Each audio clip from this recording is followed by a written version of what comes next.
Hello, hello, hello. Welcome, welcome, welcome. This is a fantastic thing again tonight. This is Interview You Stories, another special edition by popular demand. We are back with the Disability Discussion Part 2. And it turns out we're going to be doing them once to twice per month. So anybody who's interested in being on the panel, please comment. Please comment. There we go. I'm in video mode. Please feel free to email me at borgiaglobal@gmail.com because the Disabilities Discussion Special Edition of You Stories is all about our stories on the panel, including myself. I'm not a neutral moderator on these. I participate because I have physical disabilities, which I'll talk about during the show. My panel, and of course you as well, because we always want our audience to participate and be a part of the conversation. So don't feel like you're jumping in or taking over anything else like that. You're just doing part of what the show is, and that is connecting to other people through stories. So we've had some big things go on, and you know what, all of a sudden I'm blanking on some of them, and that is the joy of live. That was the thing I wanted to announce. The Fish Sandwich Show did his big 10-minute movie. Go and check out his show, his channel. After this, it's not linked in the description because technically it's not Lady Borgia Live, but it's a pretty big deal to do your first 10-minute long movie. So I've got to go and say it's got blood and whatnot and fun stuff. So after you're done, go check that out on the Fish Sandwich Show. You'll find it linked on Monday's show, Lady Borgia Live, in the description.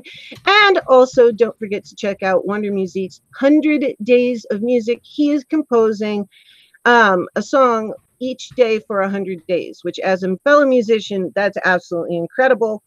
But we're going to move on from here, and today we're going to be talking about all kinds of things. We're going to say hello to everybody, and I don't know why every time I put it on live chat switches back. We've got Ammo Animation. Jada Diva is here, my love. Everyone coming in. Tweet this out if you can. Give us a thumbs up. We're going to get rolling with the discussion.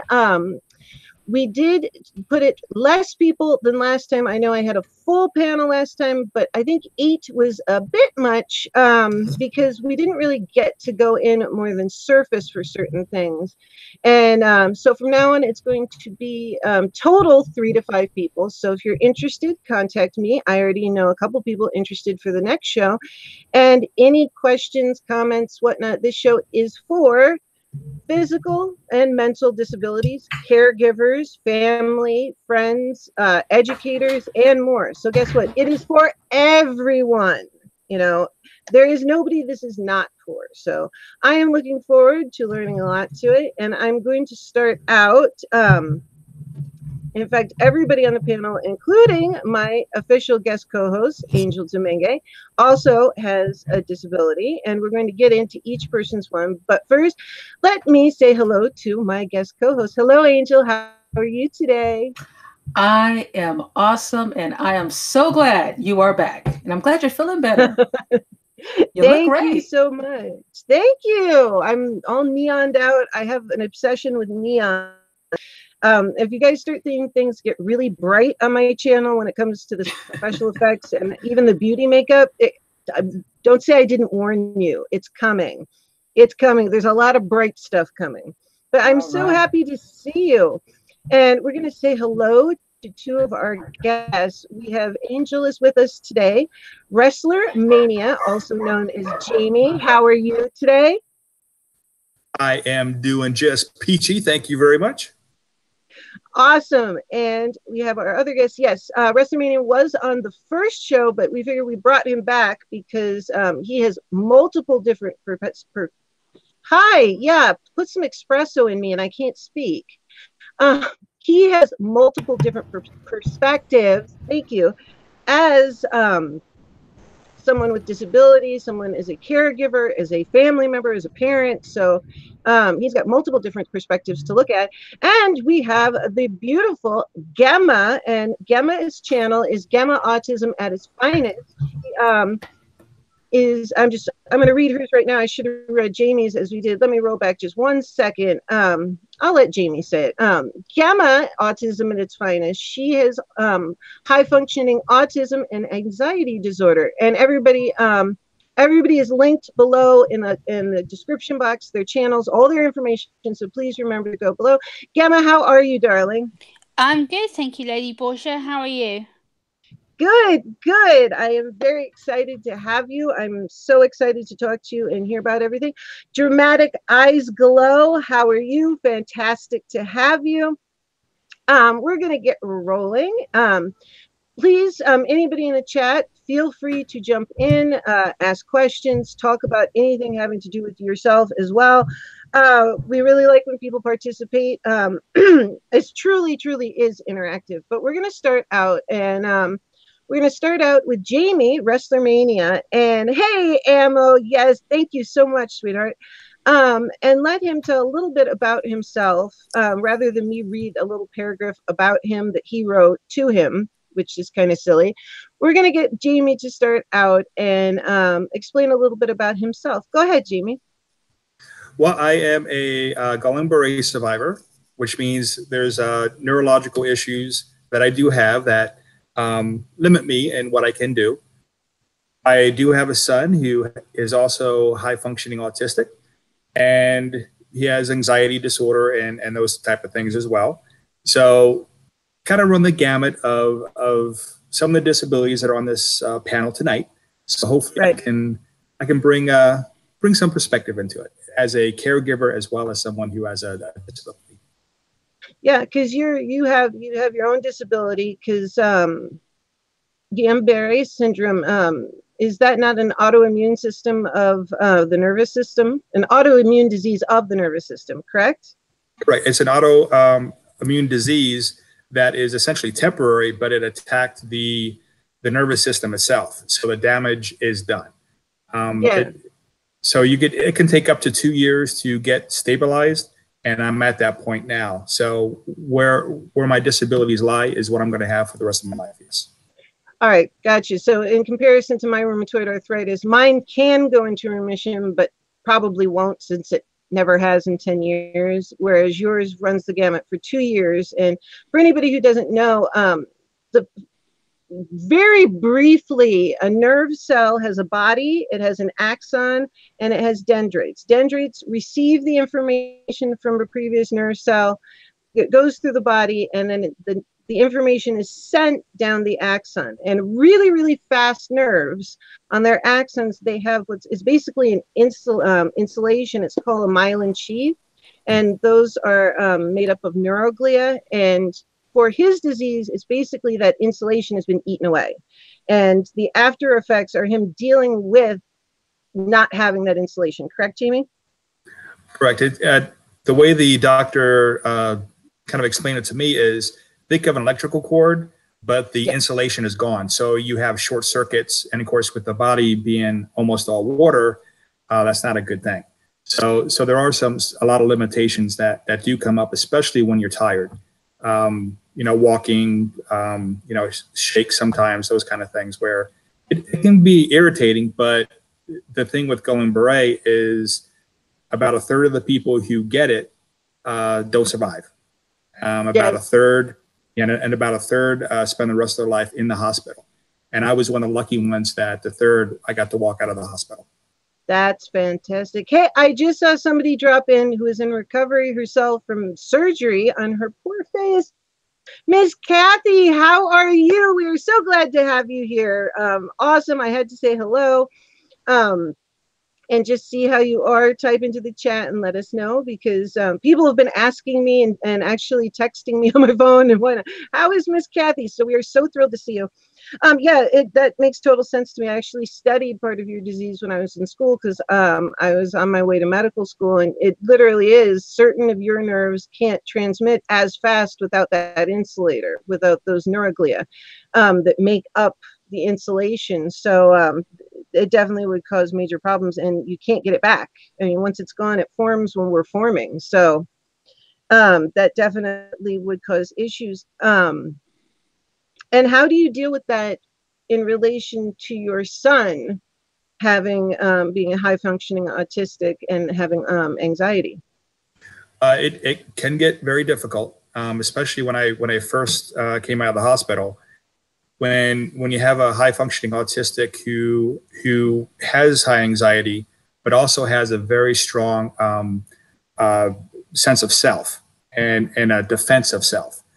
Anytime he feels threatened, of course, he pushes back, literally pushes back. Not, like we're in danger type of thing, but he will physically push you. And of course, with my balance not being well, that is not a good thing. So we have to be very careful on how we handle him as far as a one-on-one situation. So we do have behavior specialists. We do have TSS at schools. We have PCAs. So all these specialists to help us to deal with the situation, especially when I can't be the strong person as it were. Because if he wanted to, he could do some damage. Yes. Well, yeah, that makes sense to me, because I still have a lot of strength, but I don't necessarily have the same balance as well because of my joints and whatnot. I can lift a large amount of things, and when I get back into weightlifting, I build up muscle very quickly and can lift a lot of weights. But getting knocked over, like my cats and stuff like that, I can topple over a lot faster. So I know exactly what you're talking about.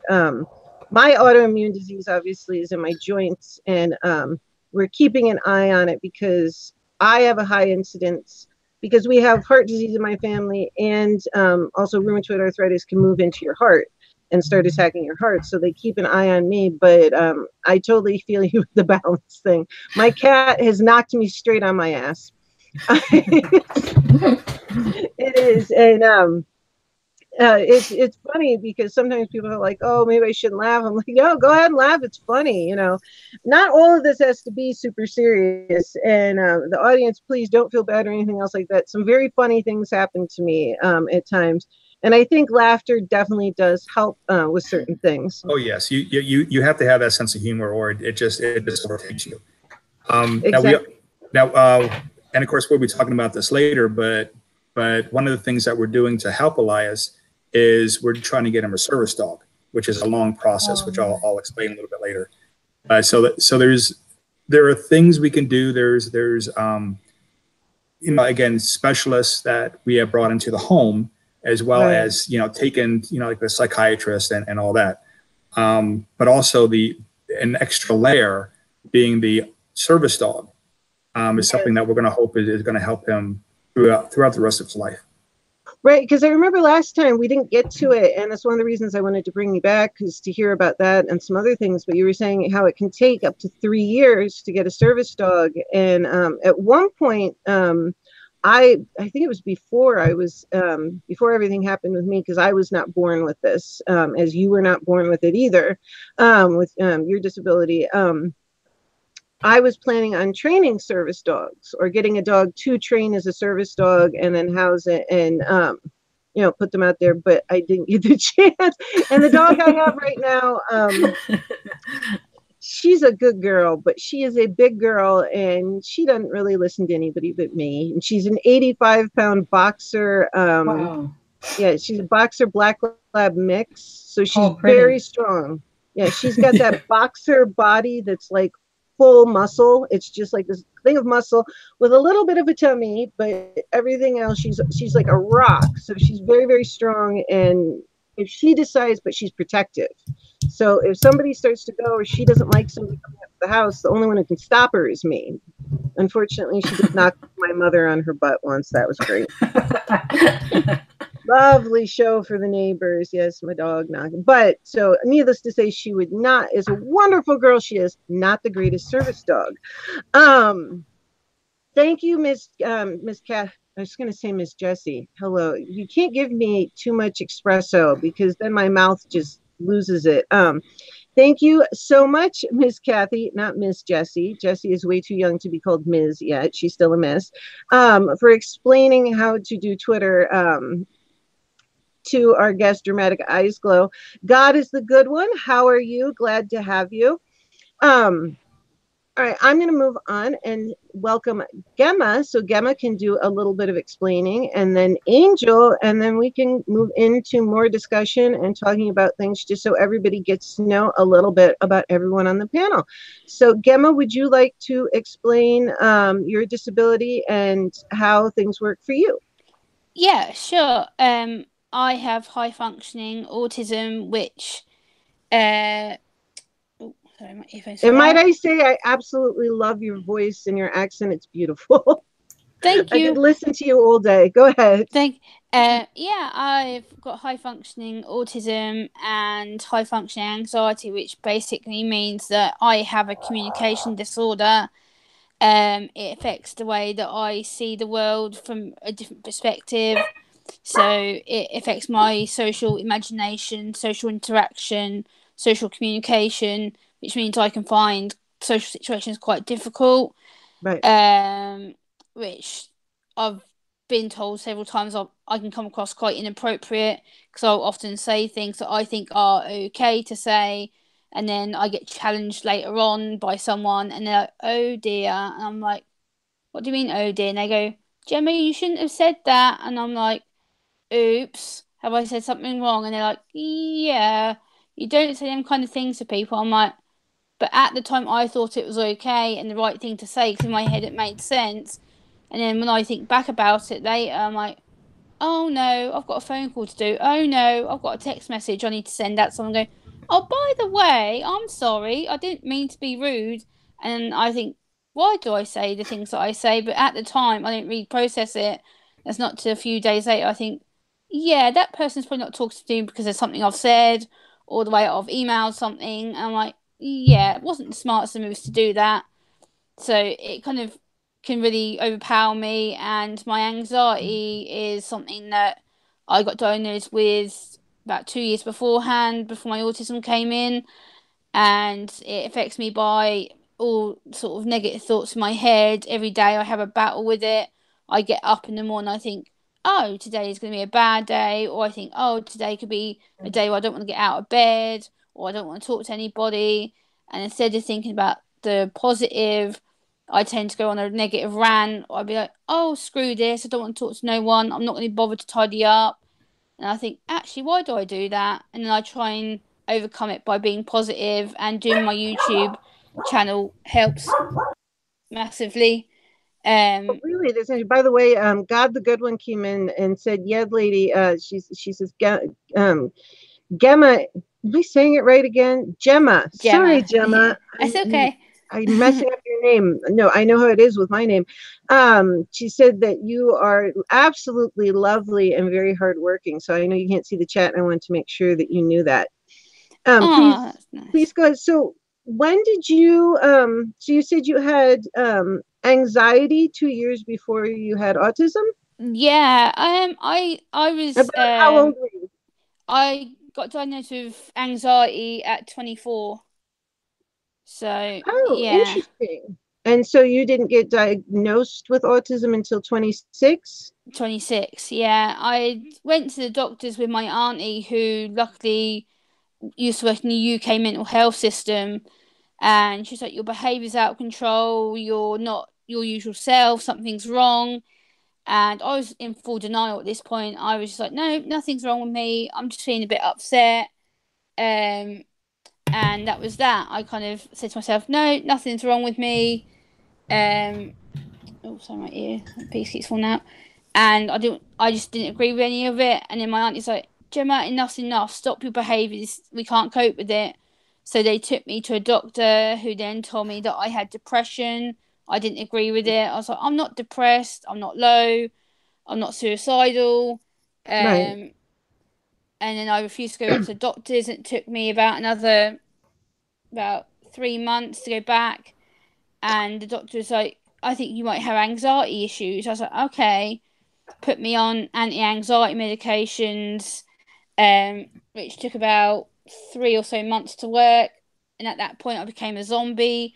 I couldn't keep my head up, couldn't keep awake. I was walking around like this all day. They make they can make anxiety medications can make people, depending on what they are, and you don't have to say what medications you're on at all. Only share what you feel comfortable sharing, please. That's something that we always say in Use Stories, whether it is the regular edition or a special edition. I never ask anyone to share anything that they don't want to share. But yeah, I've heard they can make one extremely tired, because I've had a little bit of anxiety from the rheumatoid arthritis, just because I can't always get things done as fast as I want to get them done. Yeah. So I get a little bit of anxiety from that, and I've had them. And yeah, some of those medications can knock you on your butt. Yeah. I was on a certain medication, and it was getting to the point where, oh, whoopsie, my earbuds come out. Oops, I apologize. Oh, honey, that's okay. It happens to me all the. My earbuds are constantly popping out, or I'm pulling them out because I'm flashing my hands around well, because I'm Italian, I speak with my hands. So don't worry about it at all. I do it constantly. Angel's seen me do just about everything you can do, including flash the world somebody's phone number once. So yeah, that was funny. I've done that too. So believe me, I've probably done it all. So don't worry about it. I'm just trying to put that back is so in. funny. Yeah. And basically, I got to the point where I was quite unwell, and it led to me going into hospital for an anxiety attack that I had. I was in hospital on my own, absolute witless. Got restrained by a doctor in the A&E, who then told me that I was out of control. And they later on and said, "Oh, you've had a severe panic attack, anxiety attack," and sent me home with depression medication. And yeah, then they referred me for an emergency assessment for autism. And I was like, oh, okay, autism, what does that mean? And then Right. Oh, my earpiece fell out again.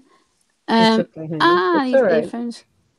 Basically, that meant that I had to go for a 2-hour face-to-face with a stranger. And yeah, it was really confusing. I was like, why am I here? What's wrong with me? Why do I need this stranger looking at me? Seriously. Yeah. Hey, Christy Canine, thank you so much for coming. It's so great to see everybody since I've been gone for a bit. Great to see you. Go ahead, Gemma. I'm interested to hear this because I have never met anybody who did not find out or develop it until autism until they were an adult. Do you know if they believe that you had autism younger or that you didn't develop it until older? Yeah, I've always had issues with my speech. I had speech therapy up until I was 12, 13 in the UK. So basically that means I was late developing quite a lot of my speech. And that also then they linked it into me having my tonsils and adenoids took out when I was younger. Like, oh, why didn't we spot this? And then also that then led on to my coordination issues. I'm really clumsy. I fall over a lot. I bang myself quite a lot, and it's I do that too. And I wake up sometimes. I still do it now. I wake up sometimes. I'm like, what the? I'm like, where have all these bruises come from? I'm like, and I went to the doctors. I was like, I'm getting a bit worried that all these bruises are coming up. Like, what have I done? What can I do to stop myself from hurting myself? And they go, oh, are you intentionally self-harming? I went, no, I'm not self-harming. I don't know why I keep bruising myself. Right.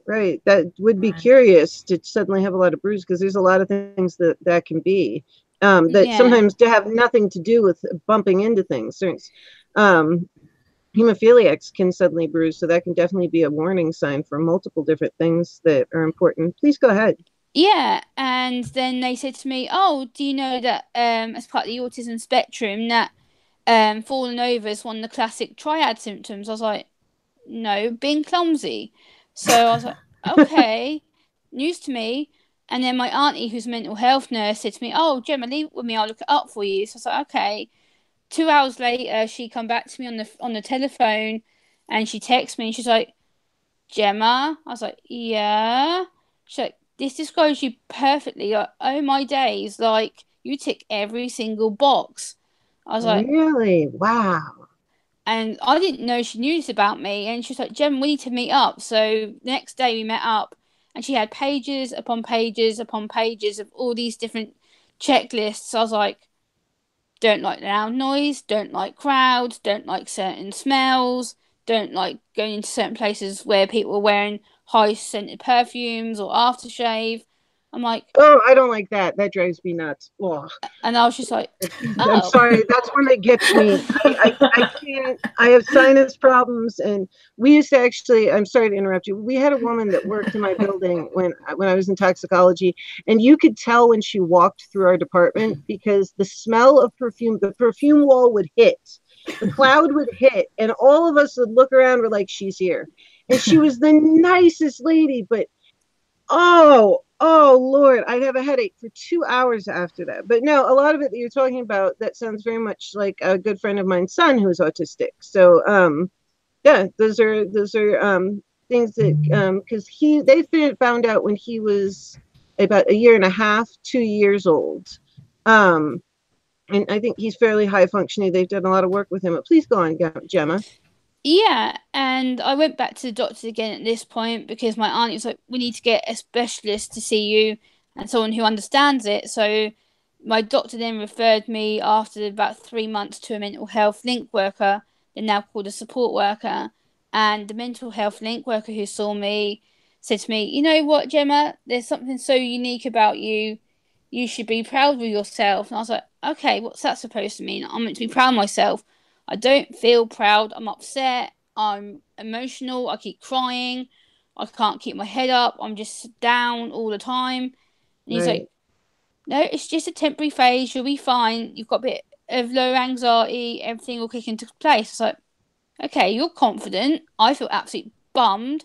I feel really, really low. I'm upset. I feel really to the point where I've considered self-harming myself. I don't know what to do. He's like, you shouldn't talk like that. I went, well, what do I do? Why do I feel like this? I'm really confused. And then he Right, said, because I would think that if you did feel like that, it would be important to say it. yeah. So I But was like quite honest with him. I said, look, what do I do? If you don't want to self-harm, I need some help. right, So then he made me fill out this form, and he was like, I think you need an emergency assessment. I think you're at risk of hurting yourself. I was like, okay, fine. I admit that. That's fine. And then he got me to fill out this form. Within 3 months, I was having a psychiatrist meeting with this bloke who met me for half an hour. And he was like, oh, you're depressed. Simple, straightforward case. There's nothing else wrong with you. And I took my dad and my auntie with me. He's like, you're not autistic. You're not manically bipolar or anything like that. I was like, okay. And then he's like, come back in 3 months if things don't change. So I was like, okay. Went back again in 3 months, still was complaining. And then the mental health link worker was like, no, there's something else there. I think Gemma might be autistic. And that's the first time I'd heard that word. I was like, autistic? What is that? What is autism? I never heard of it right. before. So I went online and watched a few documentaries, films about it. And I watched a film on the UK government website through an organisation called the National Autistic Society, and they're like, "Oh, if you're new to autism, watch this video." So I was like, "Okay, brilliant! 4 minute video. Watch it. I Comment think on it's it." really smart that the first thing you did is went and start to check it out and do research on your own, so you have and start having an understanding yourself. Because sometimes people don't do that, and Yeah, That's actually an autistic trait. is it? Because that's something Yes. I do all the time. As soon as I hear something new, I have to go find out what it is. Is it really an autistic trait? I didn't know that. yeah, yeah. So I went to do. I did that for about a month or so. I went back with my auntie again to the doctors. Um, oh, sorry, my earbud keeps falling out. It's okay, Yes. Gemma. Mine do it all the time. So went back to the doctors with her, and then they sent me for an emergency assessment. And after 6 months, finally, they were like, "Oh, we think we've got a diagnosis for you." I was like, "Okay, brilliant. What does this mean?" After all these tests upon tests with my mum, my dad, my auntie, and they're like, oh, you've got high functioning autism with high functioning anxiety. I was like, so you're trying to tell me from age 24, when I first came to you for help, when I was in such a low place, you didn't want to help me, and then to threaten me to go private as well, to tell me that there's nothing wrong with me, that I was wasting UK national health time, and that I was a insecure wreck, basically. That I was basically making my doctors waste time with me. And they basically then said, oh, you have anxiety and autism. I was like, oh, okay. Went home with a 42-page report sent to me in the post within 2 weeks. Like, oh, read this, it'll make sense. I'm like, no, this doesn't make sense. I don't get the language, I don't get the terminology. Right. And I ended up giving it to my mum. I was like, Mum, you know what? Deal with this for me. Read it. Let me know what you think about it, because I'm totally bombarded, confused, don't know nothing about it. And to this day, I've never read it. And all I know is that it affects the way I am socially with people. I interact differently, and it causes me to be really anxious. I don't get very good eye contact, which I'm very, very, very aware of. And I'm very, very anxious when I start to meet people. I remember when I first met Jamie, I was a little bit nervous because I don't really tend to talk to much male people. And I was like, oh, new friend, okay, he's a man, don't know what to do, panic, and I was just like, okay, calm, Gemma, he's a friend, he knows about autism, he's got a son who's autistic, I researched his channel, I researched his background, I was like, okay, so he's not going to scare me, he's nothing to be worried about, he's a good person, he's got a son. I'm like, cool, okay, relax a little bit, breathe. I was like, okay, I'm good. And then when I heard about some other new friends that I made on YouTube, especially ThinkShare, has been a really good friend of mine for the last 6 months or so. And he started working with me with my anxiety issues and talking to me about it. And he was like, oh, I want to introduce you to one of my friends, Gemma. I was like, okay. And then he sent me your channel link, and I started researching you and your videos. And I was like, wow, I love this woman. Bang the bell, sub the button. I was like, I'm going to like this lady. And then when you reached out to me, I was like, wow, oh my God, I've got a big YouTuber reaching out to me. This is massive. Like, wow.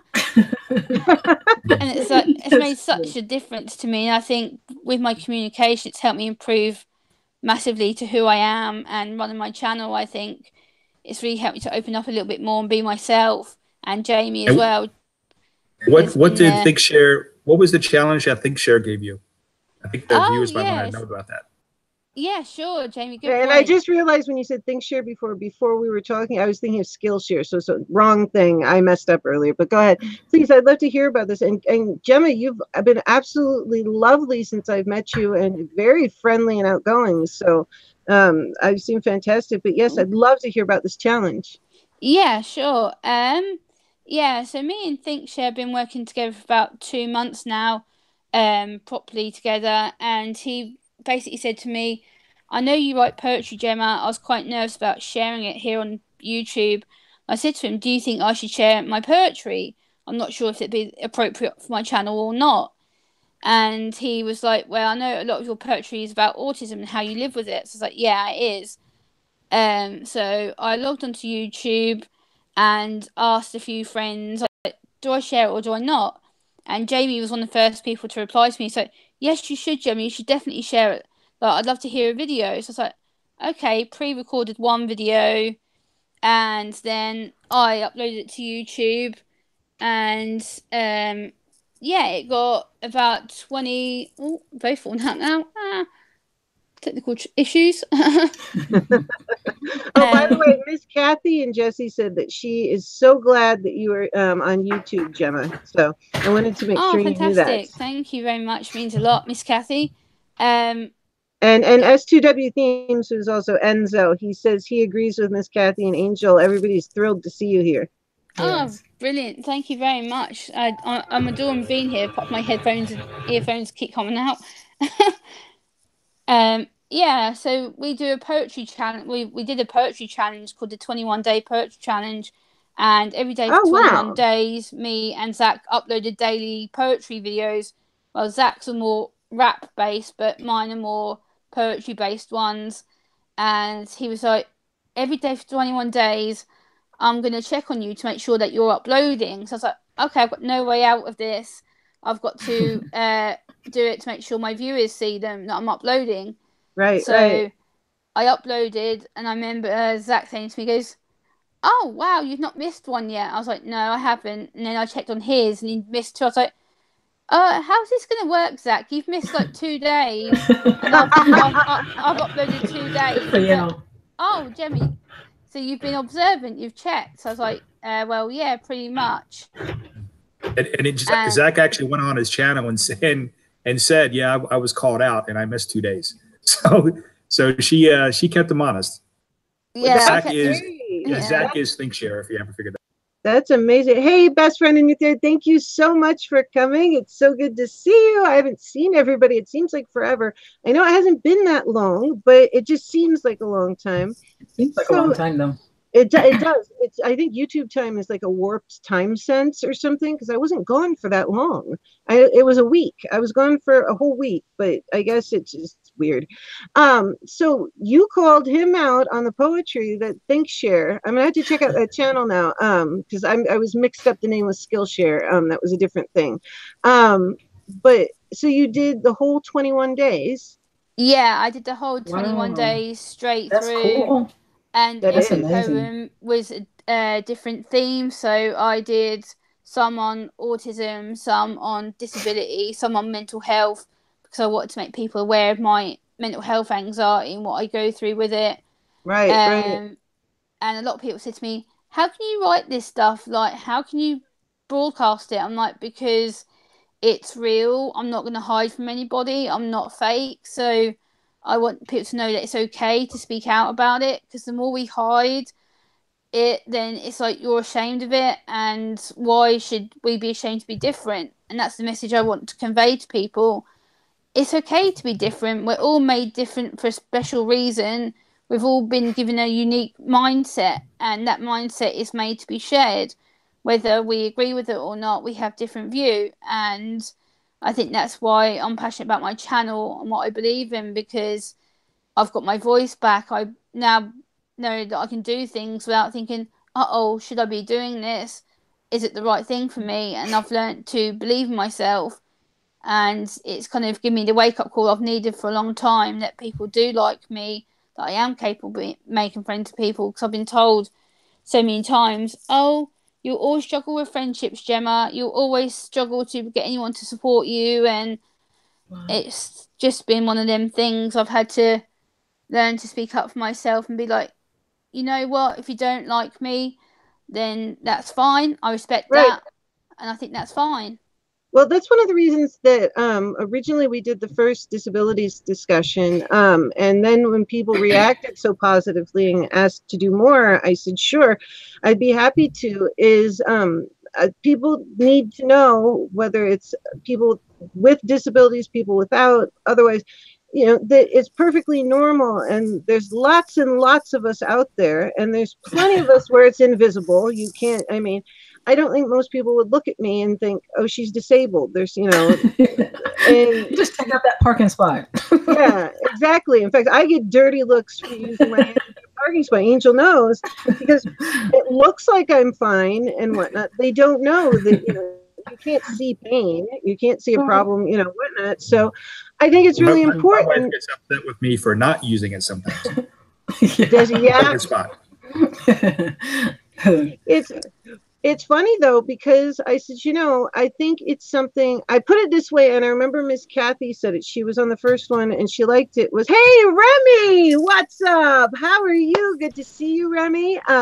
So I get very excited when I see you. I know I want to scream, "Remy!" But I said, "Wait a minute, Angel, you sit your butt down." It's all right. Angel and I often have the same thought at the same time. It's funny. But, I wanted for people to understand, have a place to talk about disabilities, mental, physical, caregivers, whatnot, because there's a whole range to it, even outside of being disabled yourself, and that it's a perfectly normal thing. You don't have to see it. Sometimes, some people you can see it, some people you don't, but it's really, I think, more normal than not to have people with disabilities. And it's not something, I think I put it this way the first time: the more you talk about it, the less it stays in the dark, and the more you bring it out into the light, the less scary it is. You know, it's not something frightening. It's not a dirty word, oh, disabled. Because there are people who hear the word, and I've been discriminated against. In fact, I've had a big one happen recently, and I'll possibly get into that later, where for some reason, yeah, Angel's like, they don't know who they're messing with. This is true. This is true. I do not. If I have a logical, rational, reasonable thing to go on, I don't give up.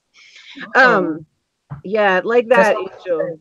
But I want people to understand that, you know, there isn't anything wrong with it. Yeah. You know, Gemma should feel comfortable to read her poems, and I think wonderful. that's a fantastic thing.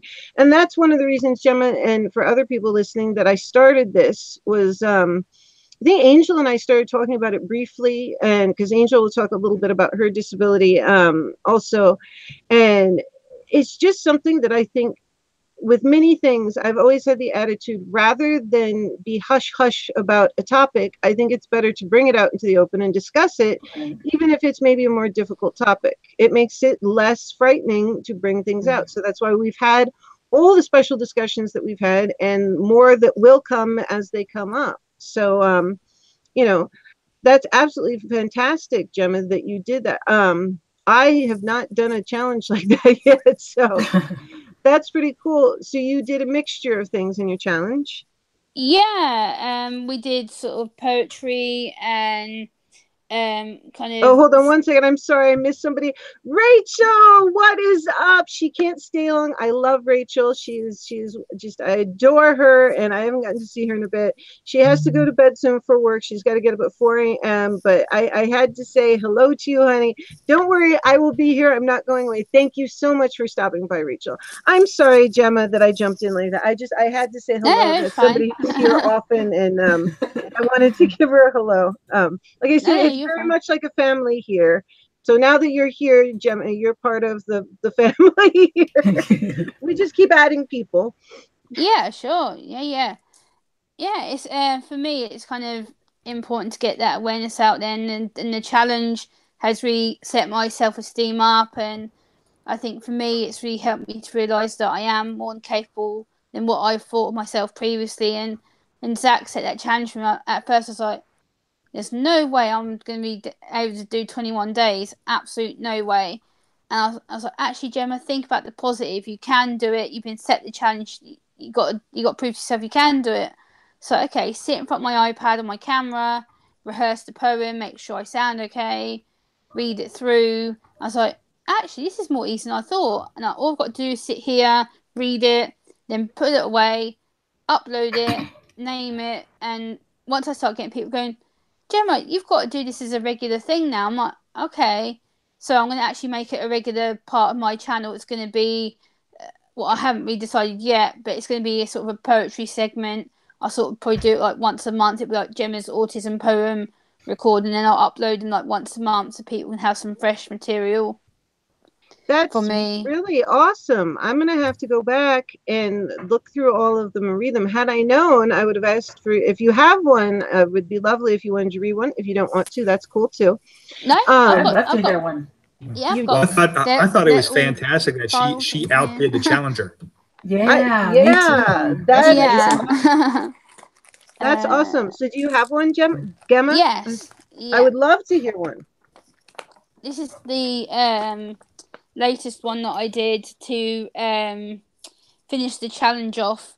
It's called I'm Not a Puzzle to Be Fixed. It says, I'm not a puzzle to be fixed because there's nothing wrong with me. Me, who's an individual who happens to be autistic. Autistic means I see the world in a totally unique way of being logical with facts and statistics of subjects that are interesting or lifelong importance of the subject, such as politics or Buffy the Vampire Slayer, slayer of all things evil, who is a woman.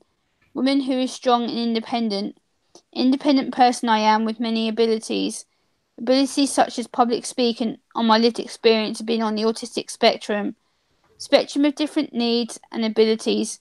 Abilities being able to process my information. Information that is simple and in bite-sized chunks. Chunks of information that will be helpful to me. Helpful to me so I can go and help other people. People to understand I am uniquely different.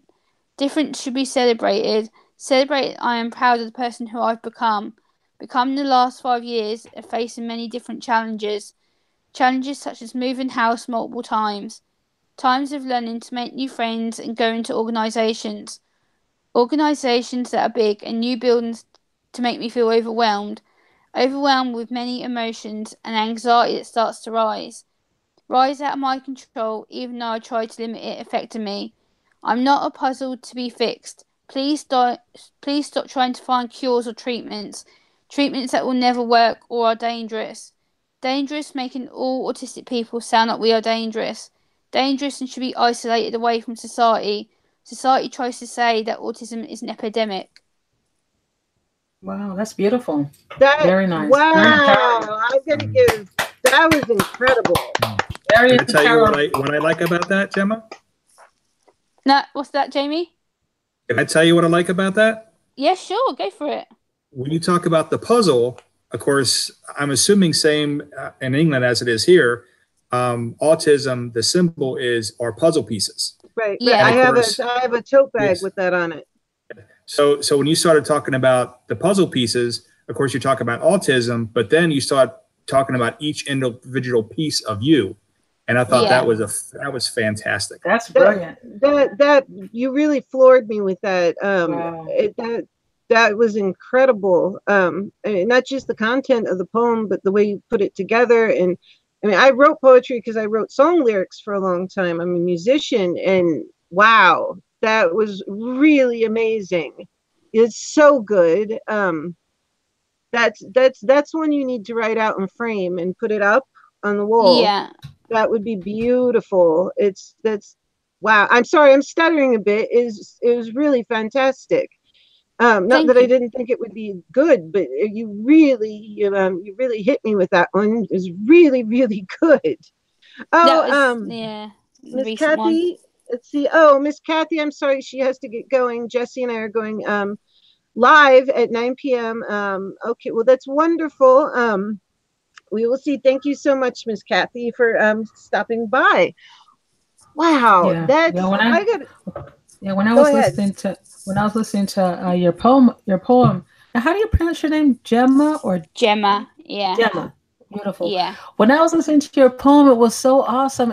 It was almost like, when something is so good, you don't want it to end. Like, I didn't know you were done. I was just in it. I was just eating it. I was like, oh my God, it's done. I mean, it's beautiful. You did an awesome job. Thank you. I do have slightly longer ones. Some of them are quite short. Some of them are long. Yeah. I've got ones that like 2 pages in here, which I wrote for mental health ones. I've actually wrote poems for people like Think Share. I wrote poem the other day for Miss Kathy, which I'm still waiting to publish on YouTube. Can we hear this on your channel? Yeah, that's what I was gonna ask. Okay. All my poems are under the poetry playlist on my channel, so they're all uploaded on there. I want to hear that one again, because I was watching a live stream from you the other day. I didn't get to see the whole thing, but you were mentioning about how you weren't something to fix, and then you just recited this poem that floored me. I think you floored Angel as well. It's just absolutely stunning that I want to hear it again and again. And I know seriously, Gemma, it's fantastic. It's encouraging to people. If you want to hear it, go down in the description box. Remember, everybody's their pages, their links, everything about them is down in the description box. I always make sure to put it in there so you guys can get to them. Remember to go into the description box. I think people forget there's actually description in the description box sometimes. If you guys can tweet this out, maybe put on your Facebook and hit that like button, that'd be awesome. If people would like copies of my poems, I'm more than happy to email them. If they want to send me an email to my Gmail account, I'm more than happy to email them out. I definitely will be emailing you that, Gemma, because I really might put it up like over here on my wall, in a frame or something, because that really, I just love it. I absolutely love it. And what I do, you can't really see it, but I set where I film in my actual studio where I paint and do all my because I do not just the makeup, but the special effects and body painting, face painting, and I also paint objects. I never was one. I studied art off and on since I was a child. My grandmother was an artist and a designer. My mother is a model. She's also an international miniature artist. She's technically famous in that field. In the regular world, no, she's not famous. But I put things, I work at a very large antique maple vanity type dresser. It's a massive piece of furniture. So when I decided to start filming, I set everything up where I naturally work anyway. So it's easier for me to deal with since I have the rheumatoid arthritis and fibromyalgia. If I had to reset up everything every time, I probably wouldn't film much or do that many lives. So I have it so it's minimal setup. And it's where I actually really do work. And behind the screen is where I have a desk and everything else in my studio. But around the whole mirror, I have different things that people have given me, family, whatnot. I have to hang this up. Oops, and I'm pulling it down. It's an award Angel gave me for hitting 100 and doing a good job. Wow. Isn't it beautiful? That's beautiful. I did see that, yeah. She gave that to me, so I keep it right here. So I have it, and I want to, I'll definitely be emailing you so I can print out your poem. I want to put it up on the wall where I can see it, because all these things inspire me that are around my workplace. I have like 4 million cups of brushes, and like literally this is really where I work. I just managed to set up the whole thing. So you guys all do it. Let me know which ones you want, Lady Borgia, and I can email them across to you. That's not a problem. I can do that. Nice. That's awesome. Hey, Nathan likes drums. Hello, how are you? And Remy says, do you have any books of poetry, or are you considering writing anyone? And Rachel Aval says that is so pretty. Yeah, isn't it? Yeah, I'm actually working with my local mental health trust at the moment, who in the early stages with me to write my own poetry book, and it's actually the same name as the poem I just read out to you. The title is called I'm Not a Puzzle to Be Fixed. It's nearly at completion. It's just waiting for the final graphic to be added on the front. So once that's done, then I will be releasing copies to people. So of course I will be sending out copies to people. It'll be all paperback. So cool. I definitely will have to get one. That's exciting from you. That's just absolutely phenomenal as a writer, because my poetry was always in the form of song lyrics, but that is poetry. And then I used to write horror stories and whatnot, and I still write things, and now I get to put them to film and have some friends to play with now to do that. Sure, yeah. We got friends.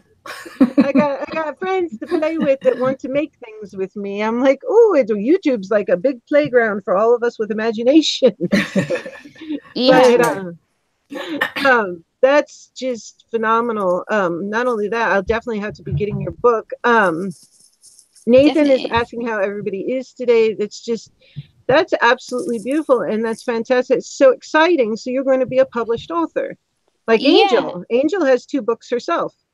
Oh wow, cool! I didn't know that. Yeah, we're sisters. Yeah. Wow, definitely. I'm gonna have to check out your books, Angel. You're gonna have to send me a link. Awesome. Yeah, well, I already went to your website, and I already me and you are connected, so I can go and check out and I hit the bell. In fact, I should have had Angel's links in here, and that's bad of me. You can go to angeldomingue.com, or you can go on to Amazon, and either way, it's her books are lovely. She's got 2. She self-published them through Amazon and figured out the whole thing herself, which is absolutely phenomenal.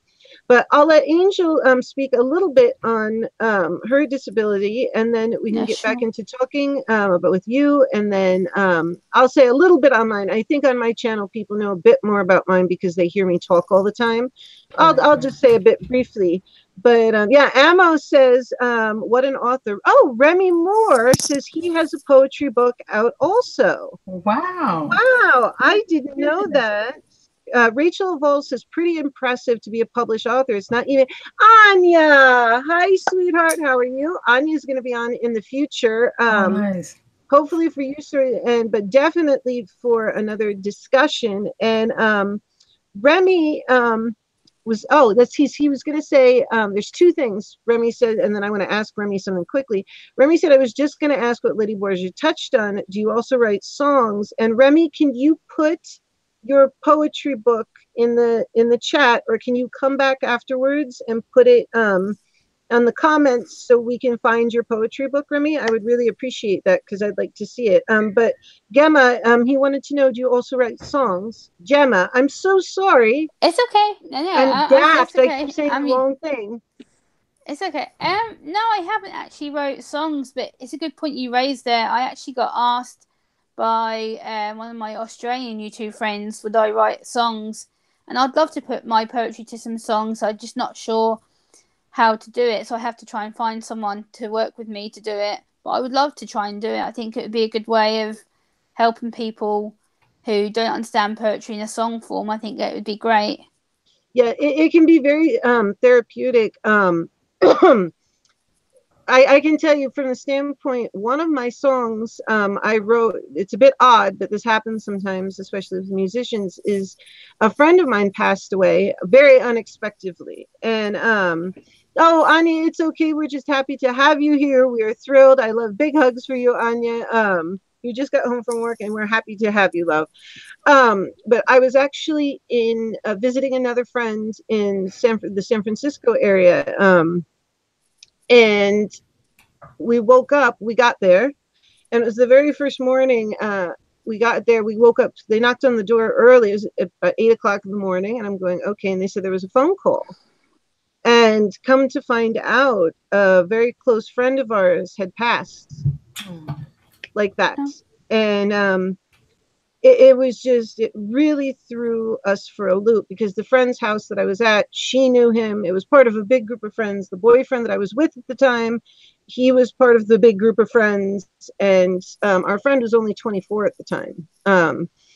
And he had been battling drug addiction, and he had been doing very, very well, going to all his meetings and classes, and went and did it one more time.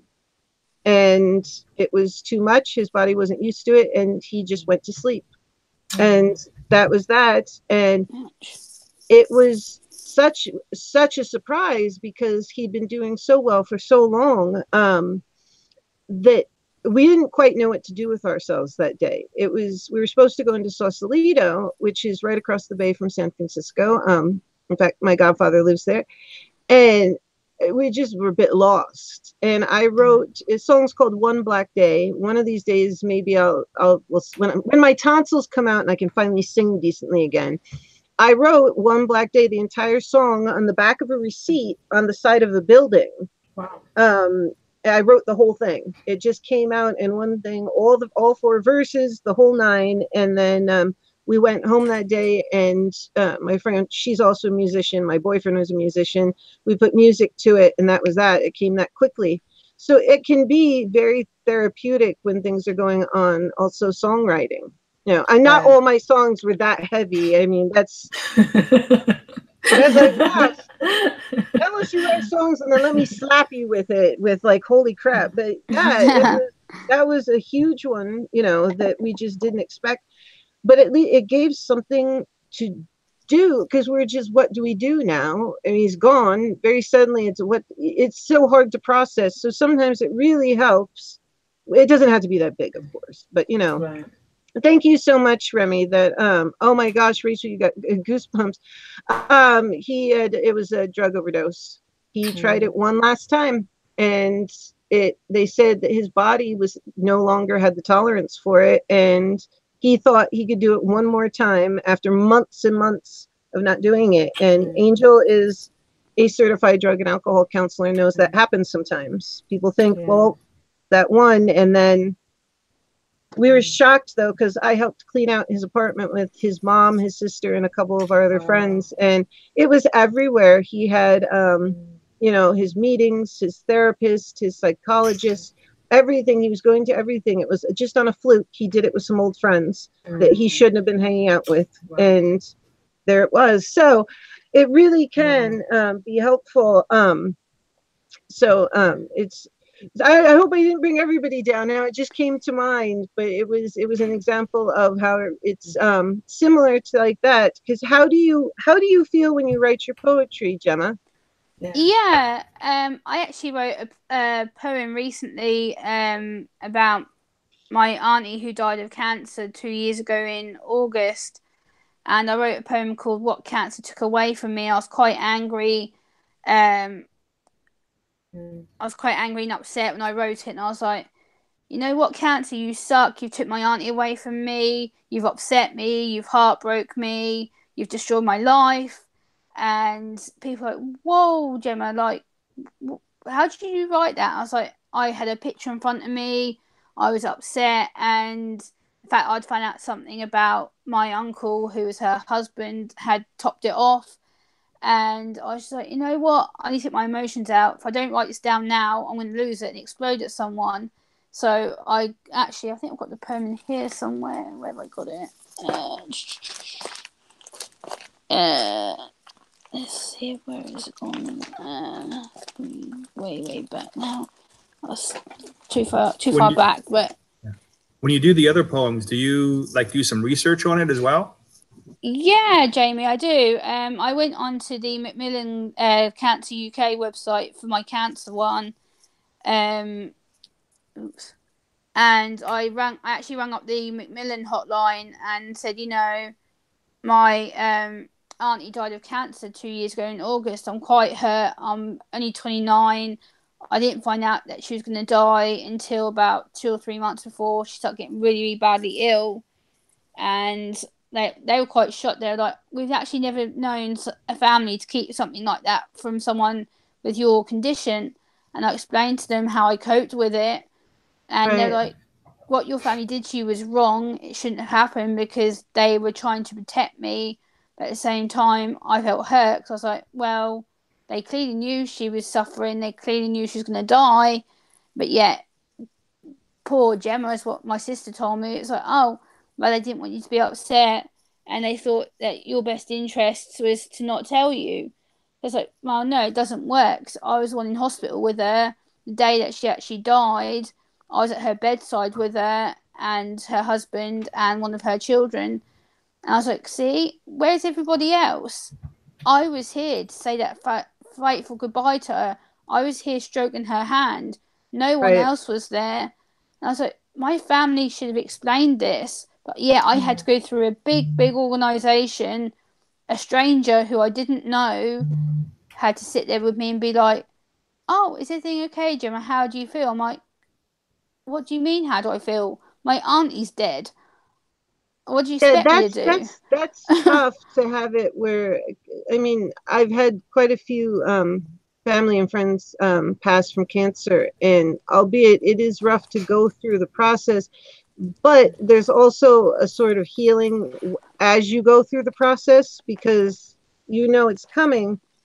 But I can understand why you would be angry about something like that, because to not know and have something just thrown upon you that you could have been processing, you know, that would have gotten to me too. I wouldn't have been very happy about it. Yeah. Oh, Anya, that's so sweet. That's lovely. The reason why I ask about the research is that's, of course, not all autistic persons do the exact same thing, but higher functioning autistics do tend to research overwhelmingly more than not. So my son, for instance, he's writing a story on his own. And the main character is Ernest, and he's in the airplanes. So of course, all of his stories. Honey. Go ahead, Jamie. I'm sorry. I just want to say hi to Linda quickly. Please go ahead. Okay. So then all of his stories have to do with airplanes. And the airplanes, is it just, oh, I like the airplane? I mean, we're talking intricate details, because he will go on and research. He'll watch videos. He'll go on, YouTube and search things. So it's very, very accurate. But it's also at the same time something that he's made up. So that's where that autistic trait comes in. That is actually a plus, in my opinion. Yes, I think so too. That's fantastic. That's really cool. I didn't know that your son did that. That's fascinating. Did we lose sound? No, we didn't lose sound. I was just trying to be polite because I have some background noise. Oh, okay. Yeah. That's what happened to me earlier with my dogs barking. I was like, oh my God, why now? They've been quiet all day until you get on the live stream. Yeah. Mm-hmm.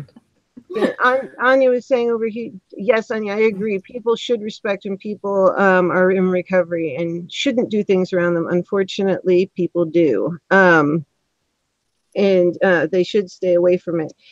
Hold on one second. Hey, Putt Putt King, great to see you, and great to see Linda's House of Chill. I'd also love to have Linda on sometime. I know that would be great. I'm going to move on for a moment to Angel and let Angel explain a little bit about her disability, and then we can get back into the rest of the conversation and continue on. Go ahead, Angel. Is it Angel or Angle? Angle. Angle. A-N-G-L-E. Angel. I was just teasing the lady Borgia. Yes. I love when people try to say my name and they expect to do it right. They'll say Angel Dominique, and my last name is Domingue, but I never expect anybody to get it right because it's confusing. Dominguez, Dominguez, whatever. And they would say, I'm sorry. I'm thinking, you know what? With a name like that, it's going to happen. Well, I'm used to Domingue and Domingue from living in California. There's a lot of that. So I'm used to it. But I'm also used to living in a place where there's like Halama Beach and Gutierrez Street. And you can always tell the tourists because they're like, where's Gutierrez Street? So, but you live in exactly. And I'm like, no. Or it's just like San Ysidro Pharmacy, San Ysidro. And we're going, okay, we've got a tourist. That is fun. I keep forgetting you live out in the Bay Area. But anyway, my disability is I was born half deaf. I cannot hear anything in my left ear. And I didn't find out until I was probably maybe in 5th grade or something like that. And we went through a lot of different tests, and there was nothing they can do about, returning that ear. And it was kind of interesting because they didn't know, because at the time, kids were getting vaccinated. I forgot if it was the mumps or chicken pox, and some kids were also losing their hearing because of not having proper vaccinations. In my case, I know a friend of mine one of my best friends in kindergarten was profoundly deaf because her mother ended up having measles because she didn't have vaccinated, and she had measles while she was pregnant. So right. It ended up Catherine was deaf because of that. Otherwise, she would have been fully hearing. Right. So, I remember when I was a kid, I used to always ask my friends, can you plug up your left ear and tell me what it sounds like? Because I want to know what was it like just think if my left ear just opened up, what that would sound like. You just don't know. There's a big difference, as I said before, someone having a disability later than somebody born that way. You have nothing to compare it to. However, true. Finding out now that I'm getting older, I've been like last week. And then again, I was listening to you and Mama Styles. That was awesome. I got to watch that back because she also is. I don't know if is she half deaf? She is profoundly deaf in one ear, and then she has 30%. I believe. Don't quote me because I may be wrong. In her other ear, without her hearing aid, I think she is 30%, but I'm not sure. But yeah, one ear she is profoundly deaf, so she's technically calls herself hard of hearing. Yeah, because I was listening to her interview, and I remember she was talking about something that they were going to try to do with me was try to do a surgery to see if they can get that ear to work in some kind of way, but it wasn't guaranteed. So I made a decision not to. But As I gotten older, I've noticed, like last week I had 2 accidents because whenever you can only hear out of one ear, your equilibrium's a little off. So if I get like an ear infection, I can't walk. It's very, you're off anyway. Right, right. So sometimes I just run with my dogs. We just play, and Bella brings me her ball. So I throw the ball. So last week I'm chasing Bella and I fall, and I'm thinking, whoa, I couldn't hold my balance because I was off. And my ear was a little bit, I don't know if you guys ever get that where sometimes you just feel like, like when you're on a plane and your ears are just plugged. Yes, I have constant problems. I have to be really careful when I'm flying because I used to fly a lot and my ears are really sensitive to that. Yeah, because I'm from the Bay Area originally. And when I moved to Sacramento, I guess they have the most trees in the world or something like this. So the sinuses, now I've gotten sinuses as an adult. So I think it was, affecting my ear. And what happened was when I was running, I fell over this globe. My little nephew bought me this beautiful globe, kind of like the ones you used to have for Christmas, and it has a little snow and all that, except this one had 2 little elephants in it. So here I am running, and I'm trying to run behind this door to hide from little Bella, and all of a sudden I can't hold my balance, and I hit my roommate's desk. The globe and the glass stabs me in the side of my leg. So it was it was horrible. And I didn't notice. I just quickly got up and picked up all the glass and tried to hide the evidence from my roommate. Started vacuum cleaning. And when I went to take my shower, I noticed I was bleeding. And then the next day, here comes Bella with her ball. And I'm like, all right. So I'm running, throw the ball to Bella, and I'm running. And the whole thing with me and Bella is she likes to play hide and seek. So I run and hide, and she tries to sniff me out. So I wanted to go run into my, it's always my roommate, poor lady. So I'm running into my roommate's room to go hide in her closet. And it was so hilarious. I open up the closet, I'm getting ready to run in and turn around, and I fall, bam, and my butt fell into this box, and I couldn't get up. And the dogs are looking at me. It was so going on with you, their face, like, what's going on? And I'm shocked. And I'm shocked because I'm just on my butt, like, oh my God. So my point is, my equilibrium is getting worse as I'm getting older, and I have to watch those signals when, your ears are plugged and things like this.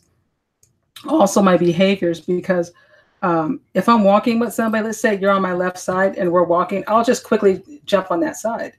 Now, someone that doesn't know will say, well, why is she?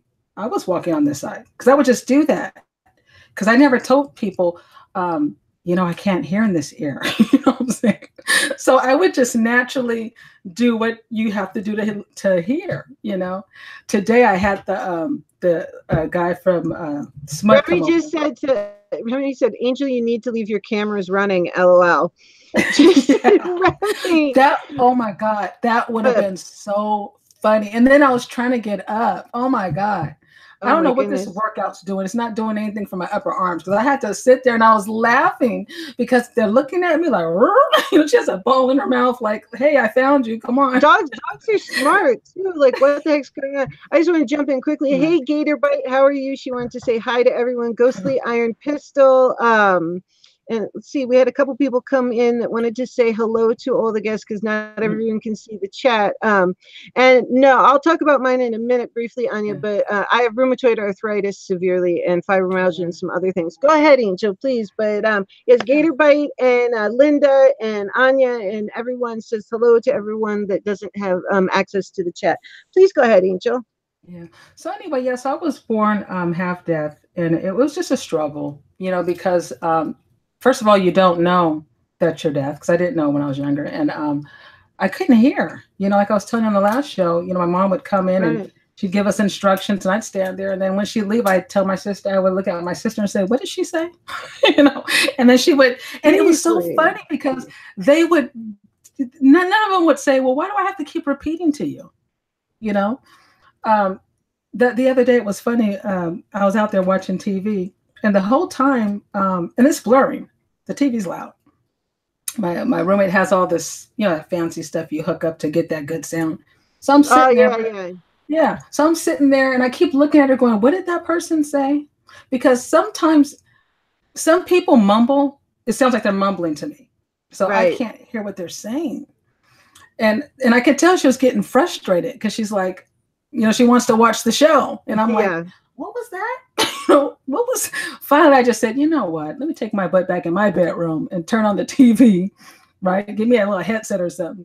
So I'm laughing now, but you know, there's, you know, and that's what I love about listening to Gemma. You know, she's processing her bad thoughts. You know, we have to just kind of help ourselves, because I can get mad and say, you know, why are you being mean to me? You know, I can't hear, right?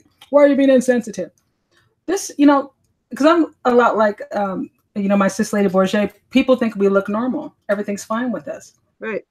So when we need something, it's like, well, you're fine, but no, I need to get some instructions here. I can't hear this. You know, so exactly. Yeah, so you kind of go. You mentioned it when Gemma was talking about processing. I think that's absolutely amazing how Gemma, you process things and what you're doing better than most people I know. Oh my God, that's amazing. That was, really to me, that was, yeah. Me too. That was amazing too. I was listening and having the same thought that you just brought up. Papa King says, does your TV has closed caption available? I think that would help you being half deaf.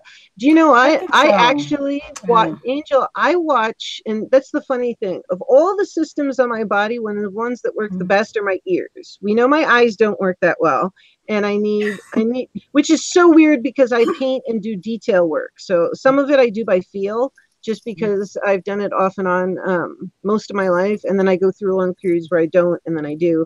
Obviously, I don't think I'm going to stop anytime soon this time. But I stopped for a little bit because all my acrylic paint stuff, just as a short thing, all the stuff that's not on people, on boxes and objects and whatnot, all of that was stolen in a move. So that is what stopped me for a little while. And then I got back into it a year or two ago, and I'm looking around at the 8 gazillion brushes and whatnot and knickknacks and stuff. So I'm obviously all the way back in, but the thing is, I hear things pretty well, but I like to turn the TV down because I don't like it that loud.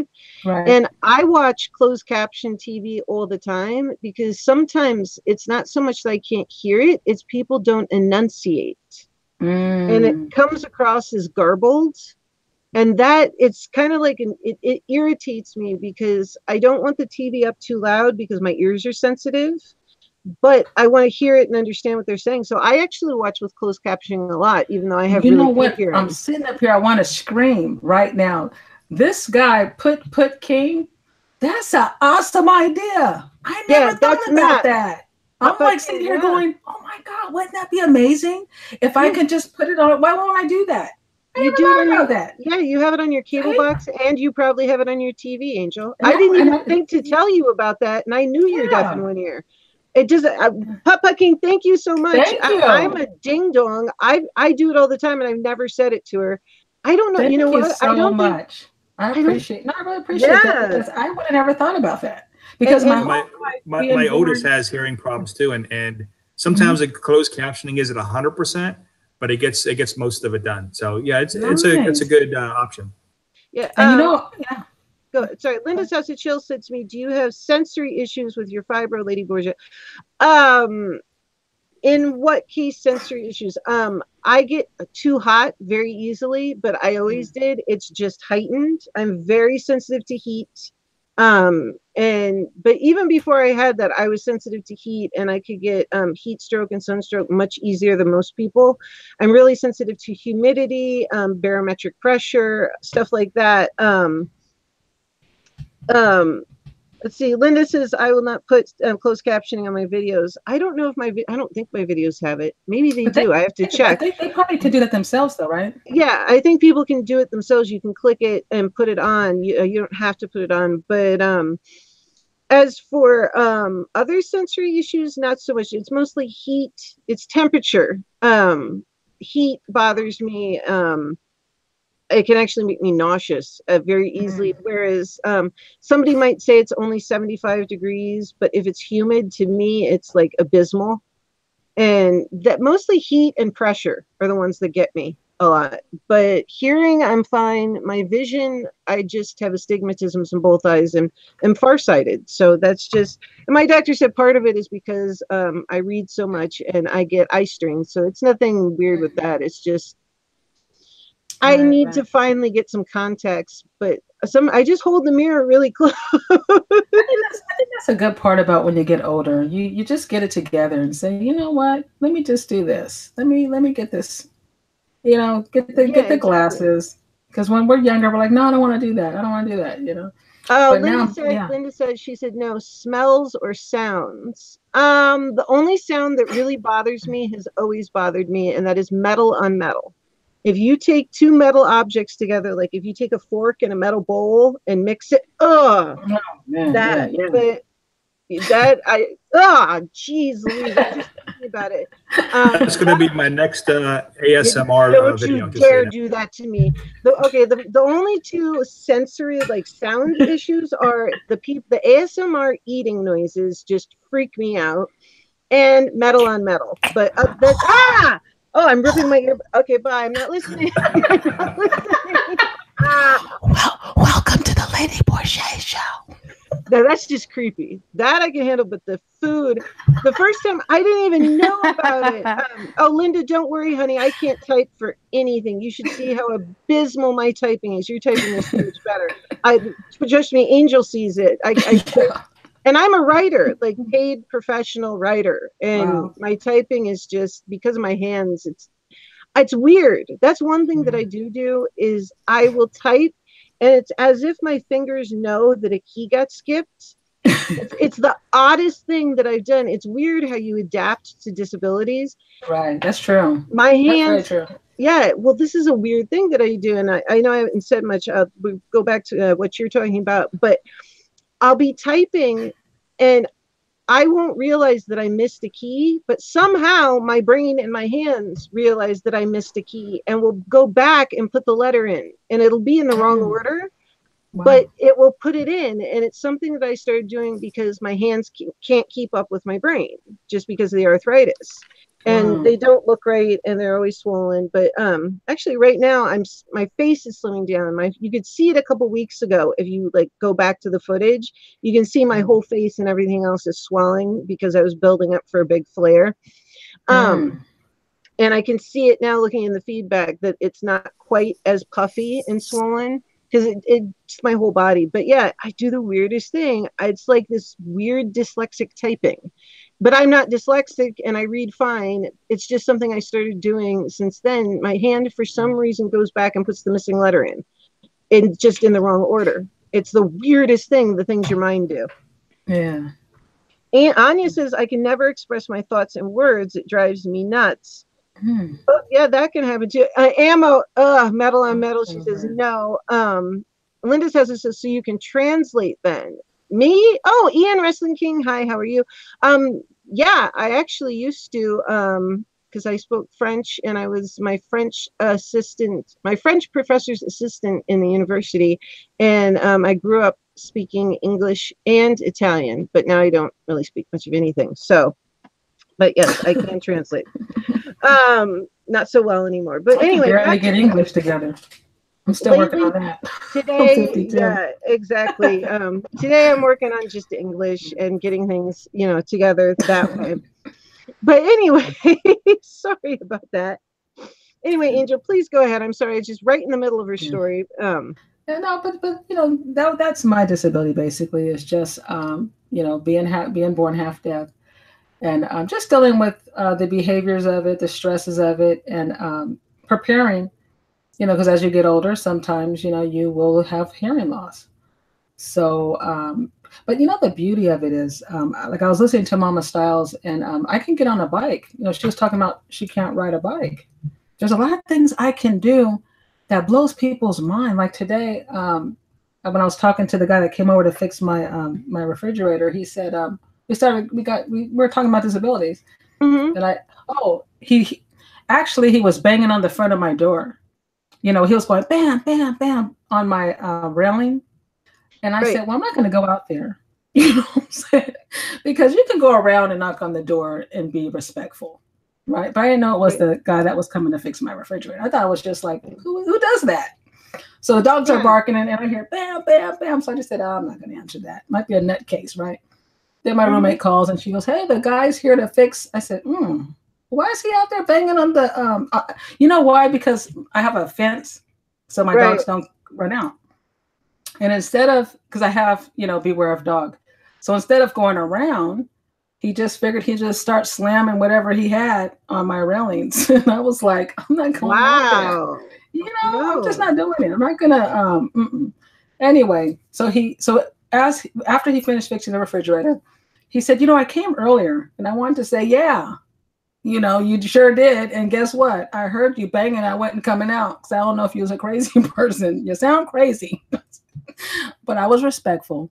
And I said, oh. And he said, and I told him, I said, and by the way, I said, I'm a little bit hard of hearing, because the second time when he came, he said he had been, knocking on the side door, and I really didn't hear. Thank God for the dogs. I think people that have hard hearing, get a dog. They will let you know. My dog lets me know everything. Speaking of which, Linda's House of Chill wanted to know if your hearing, not being able to hear in one ear, affected your speech at all. I don't know. How do I sound? You sound completely, I would have never known that you couldn't hear in one ear if you'd never told me. You sound better than I do.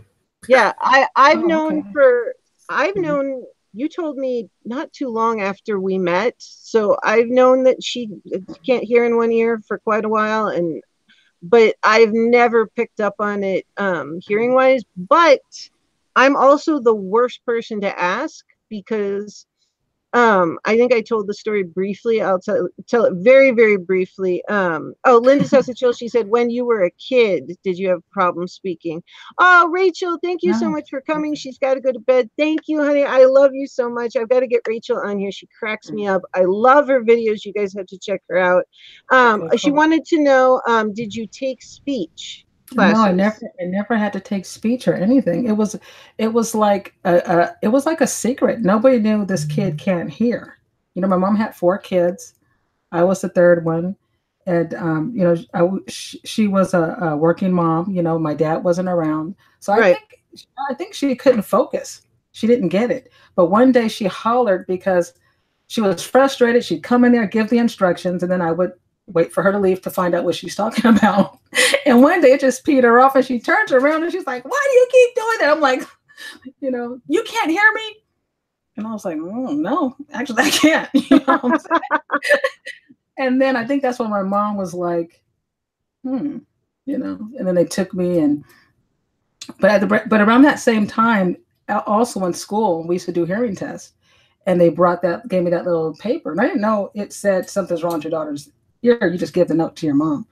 So, but it was just too bad they found out later. It would have been nice if they might have found out when I was a little bit younger, because I would do odd things. I wasn't like the rest of the kids, and I think probably because I couldn't hear. Oh yeah, probably so. And good night, Rachel. She stayed on for a little bit longer. Absolutely fantastic. Thank you so much. What was it? There was a question, let's see, that went back a little bit. And somebody was saying, yes, dogs, when when you were a kid. Okay, I don't know. Oh, Remy said something about you sound wonderful because you have a fancy mic. You do. She has a beautiful mic. I was going to say the thing about hearing people, knowing if somebody's speaking well, if they have a hearing problem, is I realized I am probably one of the worst people to ask because of my friend in kindergarten. I know Angel's heard the story before. When I was a child, and we just found this out recently, when I was a child in kindergarten, a little girl came in, Catherine, and it turned out she was profoundly deaf. It's the one that I just mentioned, and her mother had measles when she was pregnant with her, and they wanted to put her in the school system and see how she did. She had had some surgeries, and she had hearing aids, so she had a little bit of hearing, and she had speech pathology and stuff like that, but she still was, there wasn't much hearing there. I didn't know she was deaf. I started playing with her, and her speech to me was a little bit off, but it wasn't anything. I'm sorry, there's of course a gnat attacking my studio lights. But to me, it wasn't much of a difference. And this is something that we actually just found out a couple weeks ago. So I understood Catherine fine. We had no problems.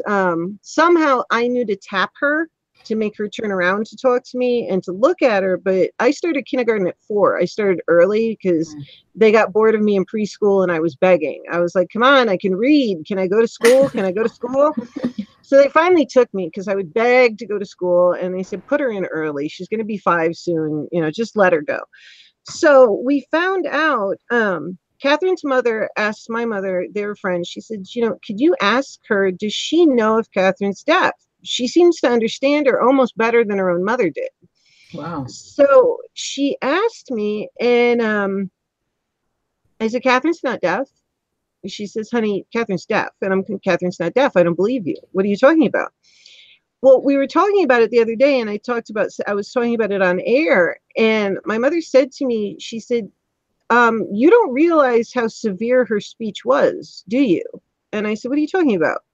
And she said, wait, to this day, she said, I'm curious, as an adult, she said, what was Catherine's speech like to you? What were you hearing?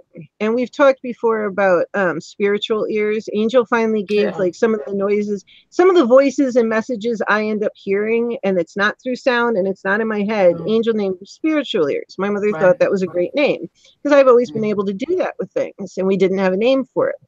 So I told her, I said, well, she sounded, you know, as an adult, yeah, you could tell there was some tone deafness and whatnot, but, you know, I could understand her. And she said, honey, that's not what she sounded like at all. And I said, what are you talking about? And this was literally a couple weeks ago. And I said, what do you mean? She said her own mother and I had to work really hard to understand her. And she said, you understood her on first meeting and you could hear her clearly. She's like, I don't think you were hearing her through your ears. Wow. And I went, son of a gun. Wow. I didn't know that. I thought it was just, you know, partially, and I did not realize how severe her speech was. In my mind to this day, I can still hear her. It was a little off. There was some tone deafness, but not to the extent that, so yeah, it was really weird. I just found that out and went, whoa, okay. Linda's House of Chill says her daughter was partially, I think she's going to say means deaf because I don't think she was partially dead until 3 and had terrible speech. That's why she asked. It's okay. My typos are too. Anya has to do the dishes. I really have to go. I'm listening, not reading the chat. Okay, Anya, feel free. People tune in to listen all the time. Oh, and by the way, anybody who's listening on the replay, thank you so much. I always mean to thank you more towards the beginning, and I keep forgetting that's something I have to put in a big sticky note in front of me is please, please, please remember to thank everybody who listens on the replay because we have a lot of people come who listen on the replay. And I always want to thank you. Yes. Oh, deaf. Yeah. She says autocorrect. Yeah. Autocorrect can bite you in the butt. Half deaf, Linda? Linda, House of Chill, was your daughter deaf in one ear, or was it on both ears? Oh, hello, Carlos Martinez. Carlos Martinez resurrected. Hello, everyone. Okay, that was really gross. Carlos, let's not do that. Anyway, no. She says, Linda says both. Hopefully that was a typo too. Yeah, we're hoping that that was a typo too, but we're going to time that out for a second, just in case, because that was interesting. A matter of fact, maybe we should make Linda's House of Chill a moderator. She's a fantastic lady. All right. And she's good about watching the chat. She doesn't put up with any nonsense. Okay, I will. This is a no-nonsense channel. It's family friendly. We have a good time, and whenever the lady Borgia does an adult, she warns you guys a couple of months ahead. Before, if it's ever going to be adult content, which I am completely capable of and can have quite a mouth on me, not horrific or anything else like that, but Ghostly Iron Pistol. Oh, he got him back. Okay, well, there you go. We've got some interesting stuff going in the chat. Ghostly Iron Pistol. Today, after I used the restroom, I thought of you. You go, Ghostly Iron Pistol. You rock. That is some quick thought. Of all the people in the world. Wow, look at how famous you are. Fantastic. Divine Tiffany, you got a good one there. That was really good. That was funny. I almost didn't read it and went, wait, why am I not reading that? It's my damn channel. And you guys be very careful of who are you allowing to be moderators. I had a lady I allowed to be a moderator. She was a nice lady. And what happened was she had got into an argument with another lady's channel that I really like. Mm-hmm. So what she did was she blocked her. And I didn't know this. One time I was live streaming, I had a bunch of people in the room, and she was a moderator and didn't like that girl. She went ahead and thank God I was looking at all who I had moderators, and I always clean out my channel and delete certain videos. And I was wondering why I wasn't getting this lady's videos. And because, she blocked her and did all this stuff. And I was so mad. I ended up taking her off the channel too, because you don't want to do that. You want somebody that when they're in your channel, they're following your rules. That's it. And whatever personal things they have, they're non-judgmental. So, like Linda House of Chill, she's amazing. She's very respectful. Yeah. Oh, Papa King, I love you. Of course you can be a moderator. I actually thank you so much to anybody that I know. I've met Linda before and gone to her house, and Papa King and I have read Romeo and Juliet together. Oh, nice. Oh, yeah. His name is Matt. No, I actually very rarely ask people to be moderators because to me it's extra work. So I don't want to put somebody out and ask them to do extra work for me. But I've been to both Linda and I know Matt Puck King. So yes, I am actually, thank you so much for asking. K-Pop Adventures. If I get to know you well, I would be happy to have you, and I'd love to have you back more. I just don't make people moderators that I don't know well and haven't known for a bit. I'm so happy you said that, Lady Borgia. I got to give you a thumbs up. I'm gonna tell you why. I don't really like being a moderator for anybody. Your channel, of course, and also I don't mind on James' channel. But when I'm out there enjoying myself, I don't want to work. I've worked all day. That's why I don't ask people, because I figure they came here to listen and enjoy and participate.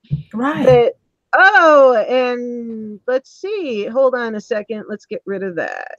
Good one. I told you, Linda don't play. Linda, she's a professional. She chops heads off like Hazel. I love Hazel Ure. She'll chop them up.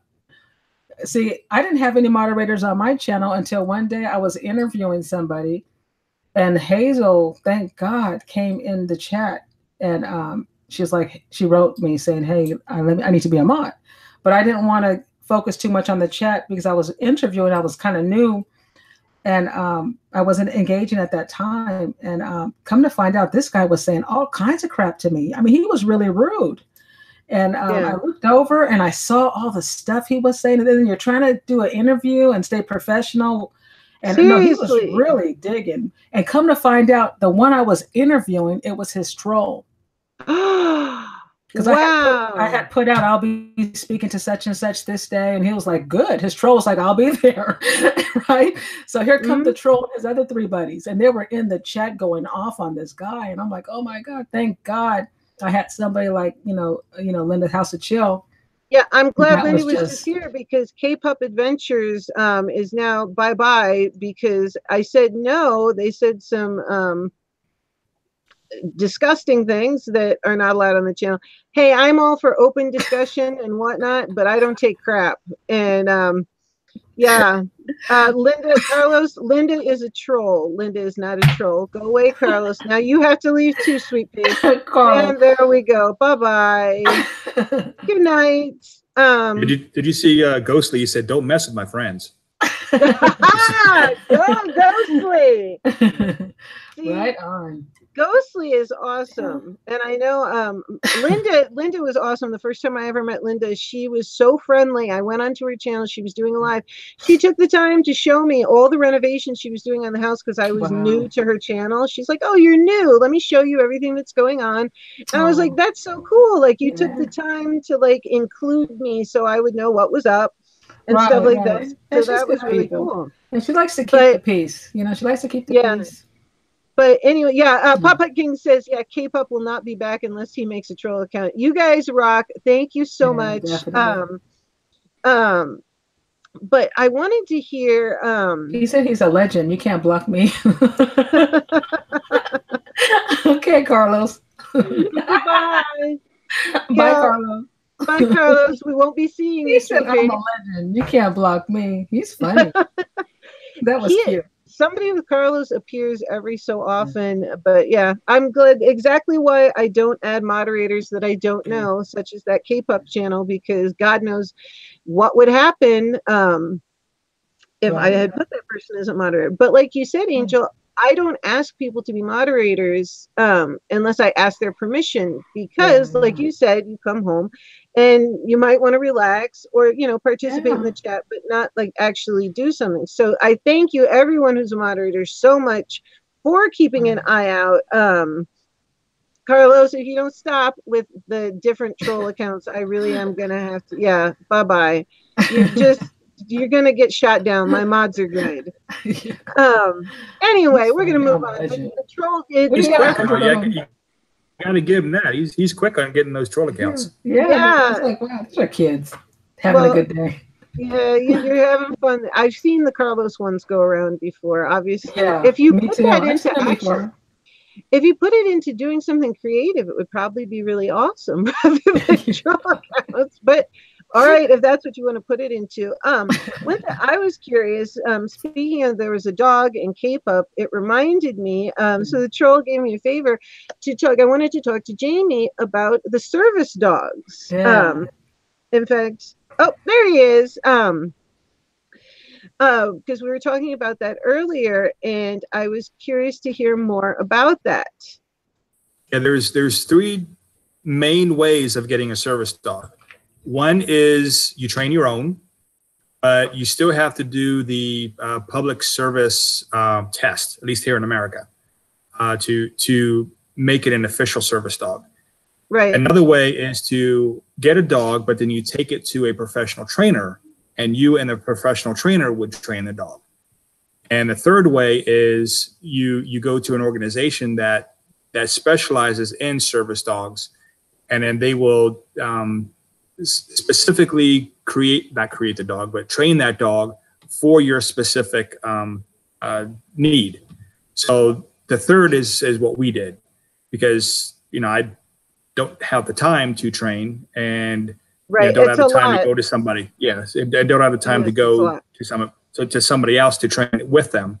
So a lot of people don't realize when you're training a dog, you actually do need, because I saw my grandfather used to train dogs, and a lot of people don't realize that when you're training a dog, you actually need to be there with your dog, because you're actually training along with the dog. And because my mom, she was watching something the other day, and she's like, "Well, I know why your dog's not doing it. You're not going to training with your dog." So it is, it's definitely something. And each one of those steps. And each one of those steps, it gets more and more expensive. So you train it themselves, less expensive, but you still have to do the test. The second step, of course, a little more expensive than first. And then the last one, the one we're doing, is quite expensive. For us, it's going to cost about $5,000, but it takes about 3 years to do it. So we're saving up. We have family, organizations, those type of people who are helping out. But what kind of dog are you going to get? Well, we don't know yet. That's the thing. We put in at least the way we're doing it, we put in what Elias would like. A little more fluffy is the preference, but So we're thinking possibly a Labradoodle, but we don't know what dog he is going to be trained enough to be able to work with Elias.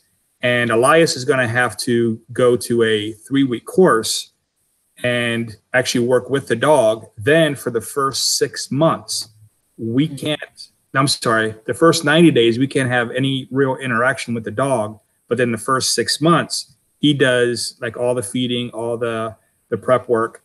You can interact with the dog, but Elias is the main feeder, the main care. Oh, he's okay. He has to be the main caregiver. Right. So, okay. So that the dog. So they bond. Yes. And it is called a partnership. And when you see real service dogs, and I'm going to get to that in a second what I mean by that, but when you see real service dogs in the public, you will see this symbiotic relationship, and it's incredible what they can do. But people who have dogs and put buy service dog vests and put them on the dog, that actually puts this service dog at risk. But also they forget it actually puts a person who really does need a service dog at risk, because if you have a dog, let's say in a restaurant, that's not really a service dog, and it comes up against a real service dog, that service dog, the real one, could be distracted because the non-service dog is doing things they shouldn't be doing. Now the service dog is focused on the other dog and not the human. And if the human needs it as a early warning system, maybe going through tremors or something, the dog's not going to know that to warn the human. So now, so it can put the human at risk. So, I just want to make sure that it's out there. Please do not say your dog's a service dog or buy a vest that says service dog and pretend it is, because you're putting your dog at risk. You're putting the real service dog at risk. But more importantly, if you don't care about dogs, then more importantly, you are going to be putting the human at risk. So please, we beg you not do that. And unfortunately, there's a rash of people who are having fake service dogs, and it's making people who have service dogs, it's a lot harder to have access because of that. Wow, thank you so much for bringing that up, because that is a really important point. And I think some people who are doing it may not realize the ramifications of what they're doing by doing that. Right. Yes. But with Elias specifically, because of his high anxiety, because of his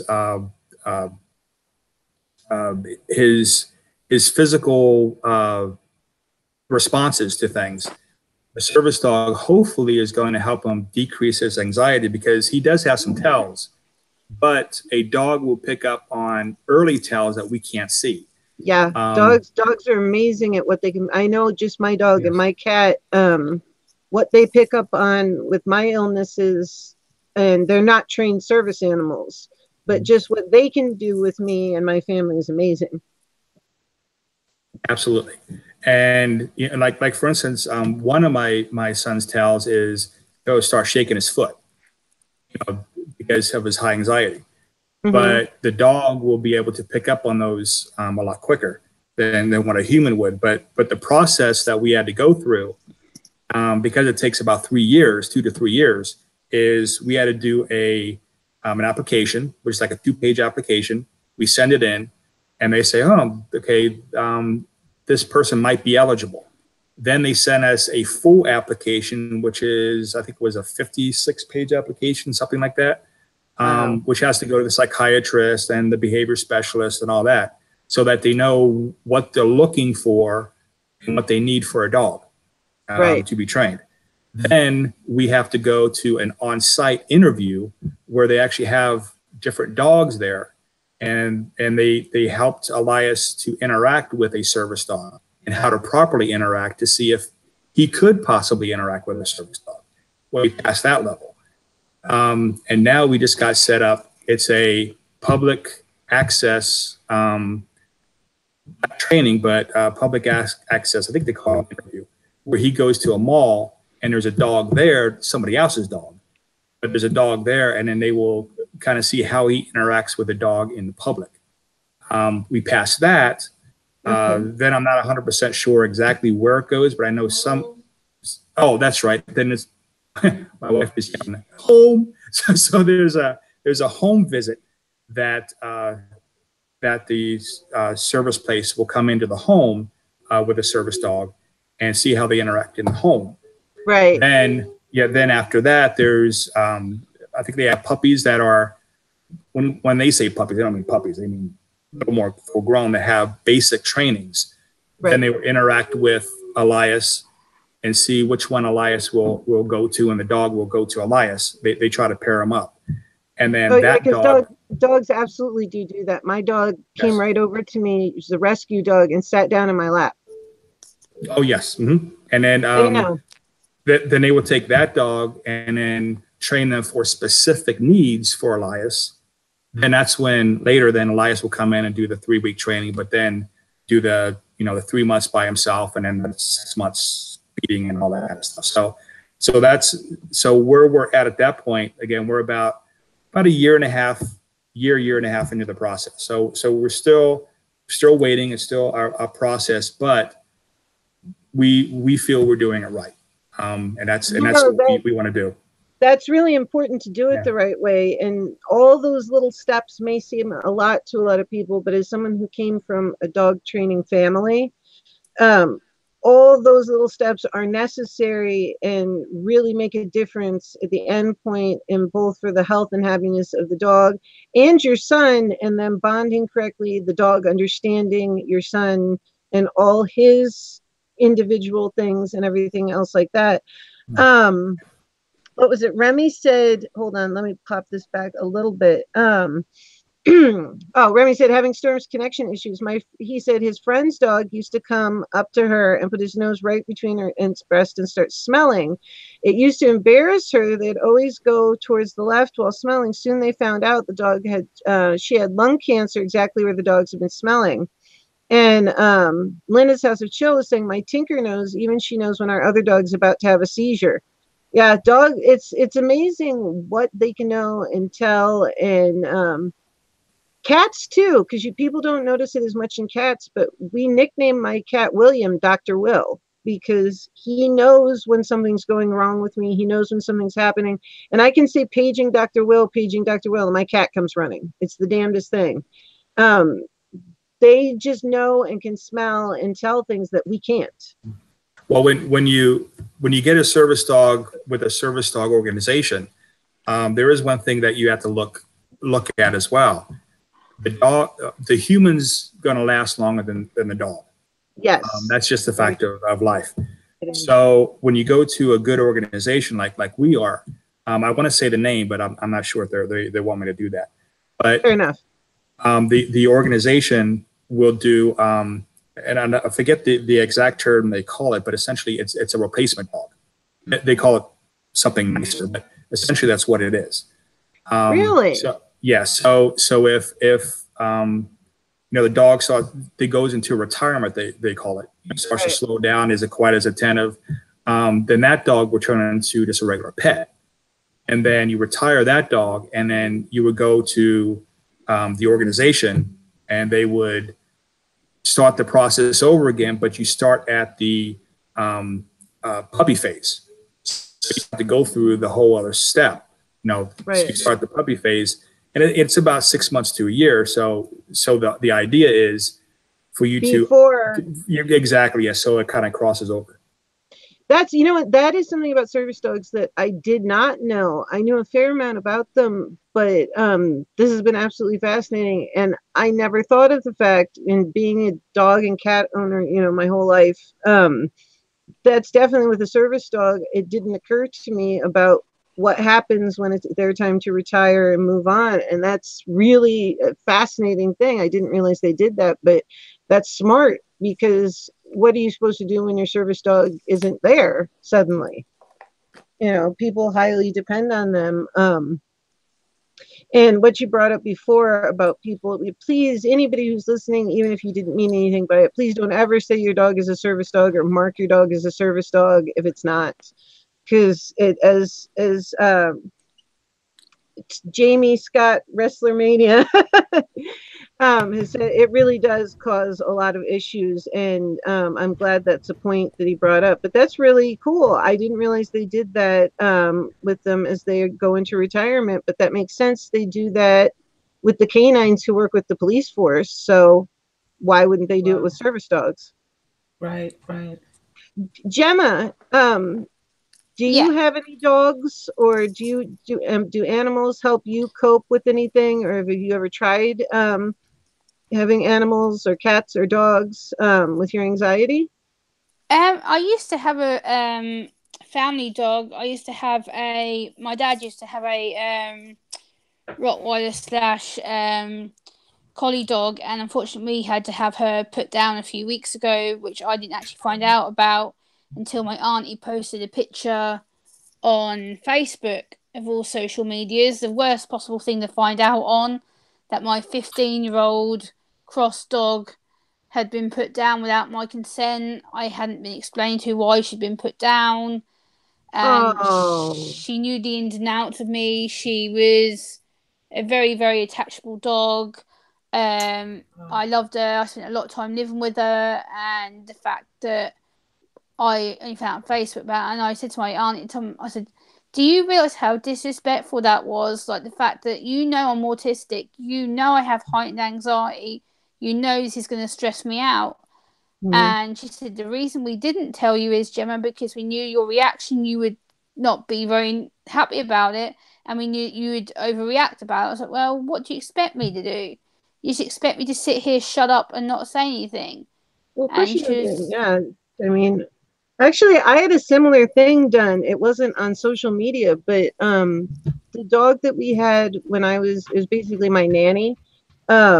They got the dog when my mom was 6 months pregnant with me, and she slept by my crib. Her name was Ginger. She was a golden retriever. I learned to walk holding onto her fur. So we were insanely close, and she was such a good dog. She was definitely my dog. When I was 14, I went to a sleepover at a friend's house, and something was bothering me. And we were the same age, because she was 6 months old when I was born. So we had a 6-month difference in age. And so she was 14, which for a dog, that's getting up there. And I went to sleep over at my girlfriend's house, and I just had this funny feeling. I kept wanting to go home, which wasn't normal for me.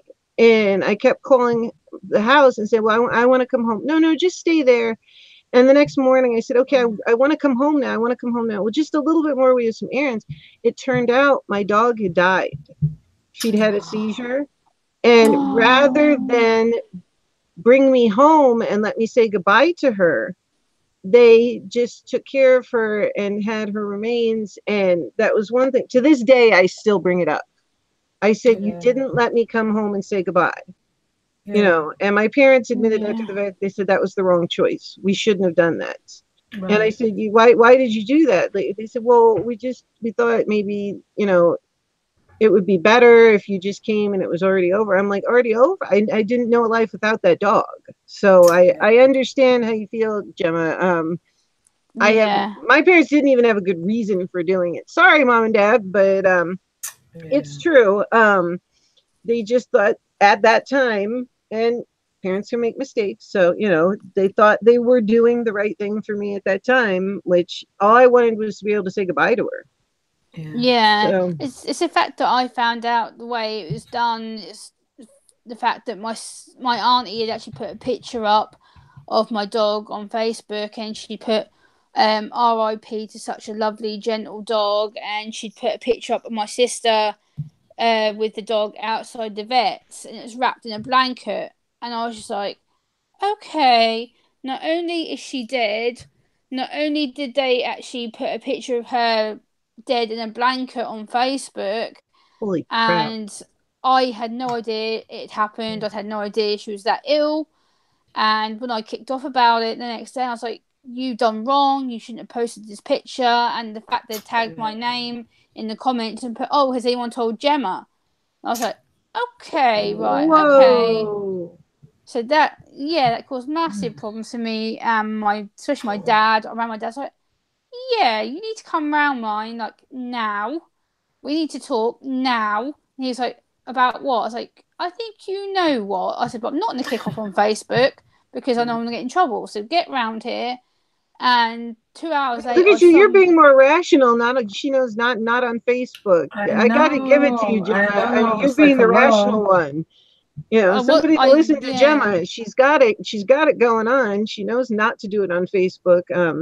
I nearly did, and I was like, no, I'm not going to get in trouble for swearing and being vulgar on Facebook. So I called my Good dad. for you, Gemma. Good for you. And I was just like, okay, Dad, we need to Gemma, talk. man. And my dad was like, yeah, maybe you shouldn't have found that on Facebook, Jim. And maybe maybe your sister and your auntie shouldn't have put the pictures up. Well, I was like, well, yeah, because now I'm trying to go to sleep. All I can think of is my dead dog in this blanket. All I can see in my head is this picture of my dog suffering. And he's like, no, it wasn't like that. It wasn't like that at all. I was like, well, that's what's been played to me. In my head, all I'm seeing is this big Alsatian dog about this long in a blanket. And the next time I saw her was when we picked her up from the vets to have her cremated. And my dad was like, oh, now you can come say goodbye. I'm like, why now? She's been gone 5 weeks. Why didn't you give me permission to say goodbye to her the week after she died, not 5 weeks afterwards? I don't get it. And they're like, it's for your best interests. No, it wasn't. It was done because you didn't want me to find out. It was done behind my back. You all went to the vets without telling me, and you put my dog down. And I was the one who lived with her for 15 years. I was the one who fed her, looked after her, walked her. And they're like, oh, well, she was suffering, Gemma. Enough was enough. I'm like, but I'm suffering. Yeah. I'm hurting. She's not the only one who's in pain. I'm in pain. She was my dog. It's definitely, it's losing a family member, because a lot of people in the chat are agreeing with you. Divine Tiffany saying, yes, it's still hard and still not over. Any of the dogs she's lost, they were family and best friends. Sometimes she would talk to her dogs when she couldn't talk to anyone. And boy, do I know that, both my dog and my cats. And Papa King, they had a dog when he was little, but he said he was a toddler, but according to his dad, the dog got out and got in the road, got hit by a car, and had to have surgery. It's that. And Ghostly Iron Pistol, he says, I don't like seeing pets chained up or locked in a pen. I want to get them getting them hurt in the streets. Also true. People I can tell you, as a father, I had to put down 2 dogs, and that was the hardest decision I ever had to make. Now our boys, I've had to do that. Please go ahead. Yeah, and we were very upfront with them. My oldest even took pictures with them. With actually both of them before we had to put them down. They were greyhounds that we adopted. But we always think of the funny stuff, the nice stuff, and that kind of helped us through that situation. We got one that was, one greyhound that we got from the trainer because he never actually raced. He was dumb. I mean, he was lovable, the most lovable greyhound I've ever met. But he was dumb. But that's what was lovable about him.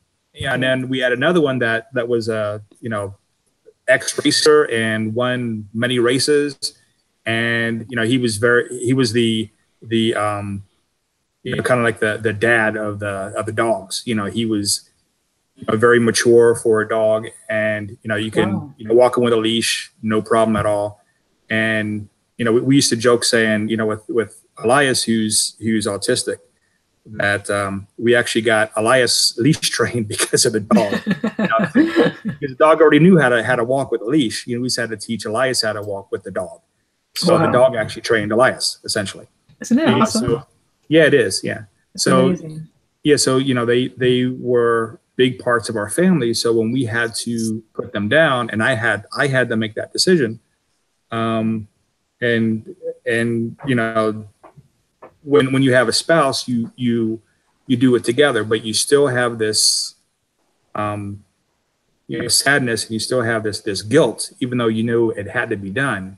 There's guilt, putting down your kids' dogs. That it didn't sit right, even though I had to do it. So you had to do it, yeah. Yes. So I can see where a lot of parents are kind of thinking the same way. What do I do? How do I do it? Just unfortunately, it's got to be done. Yes. It's almost like another, both of Bella and Stella. I have 2 miniature pinchers, and we're very close. I mean, my dogs, when my roommate gets up, they won't eat until I get up.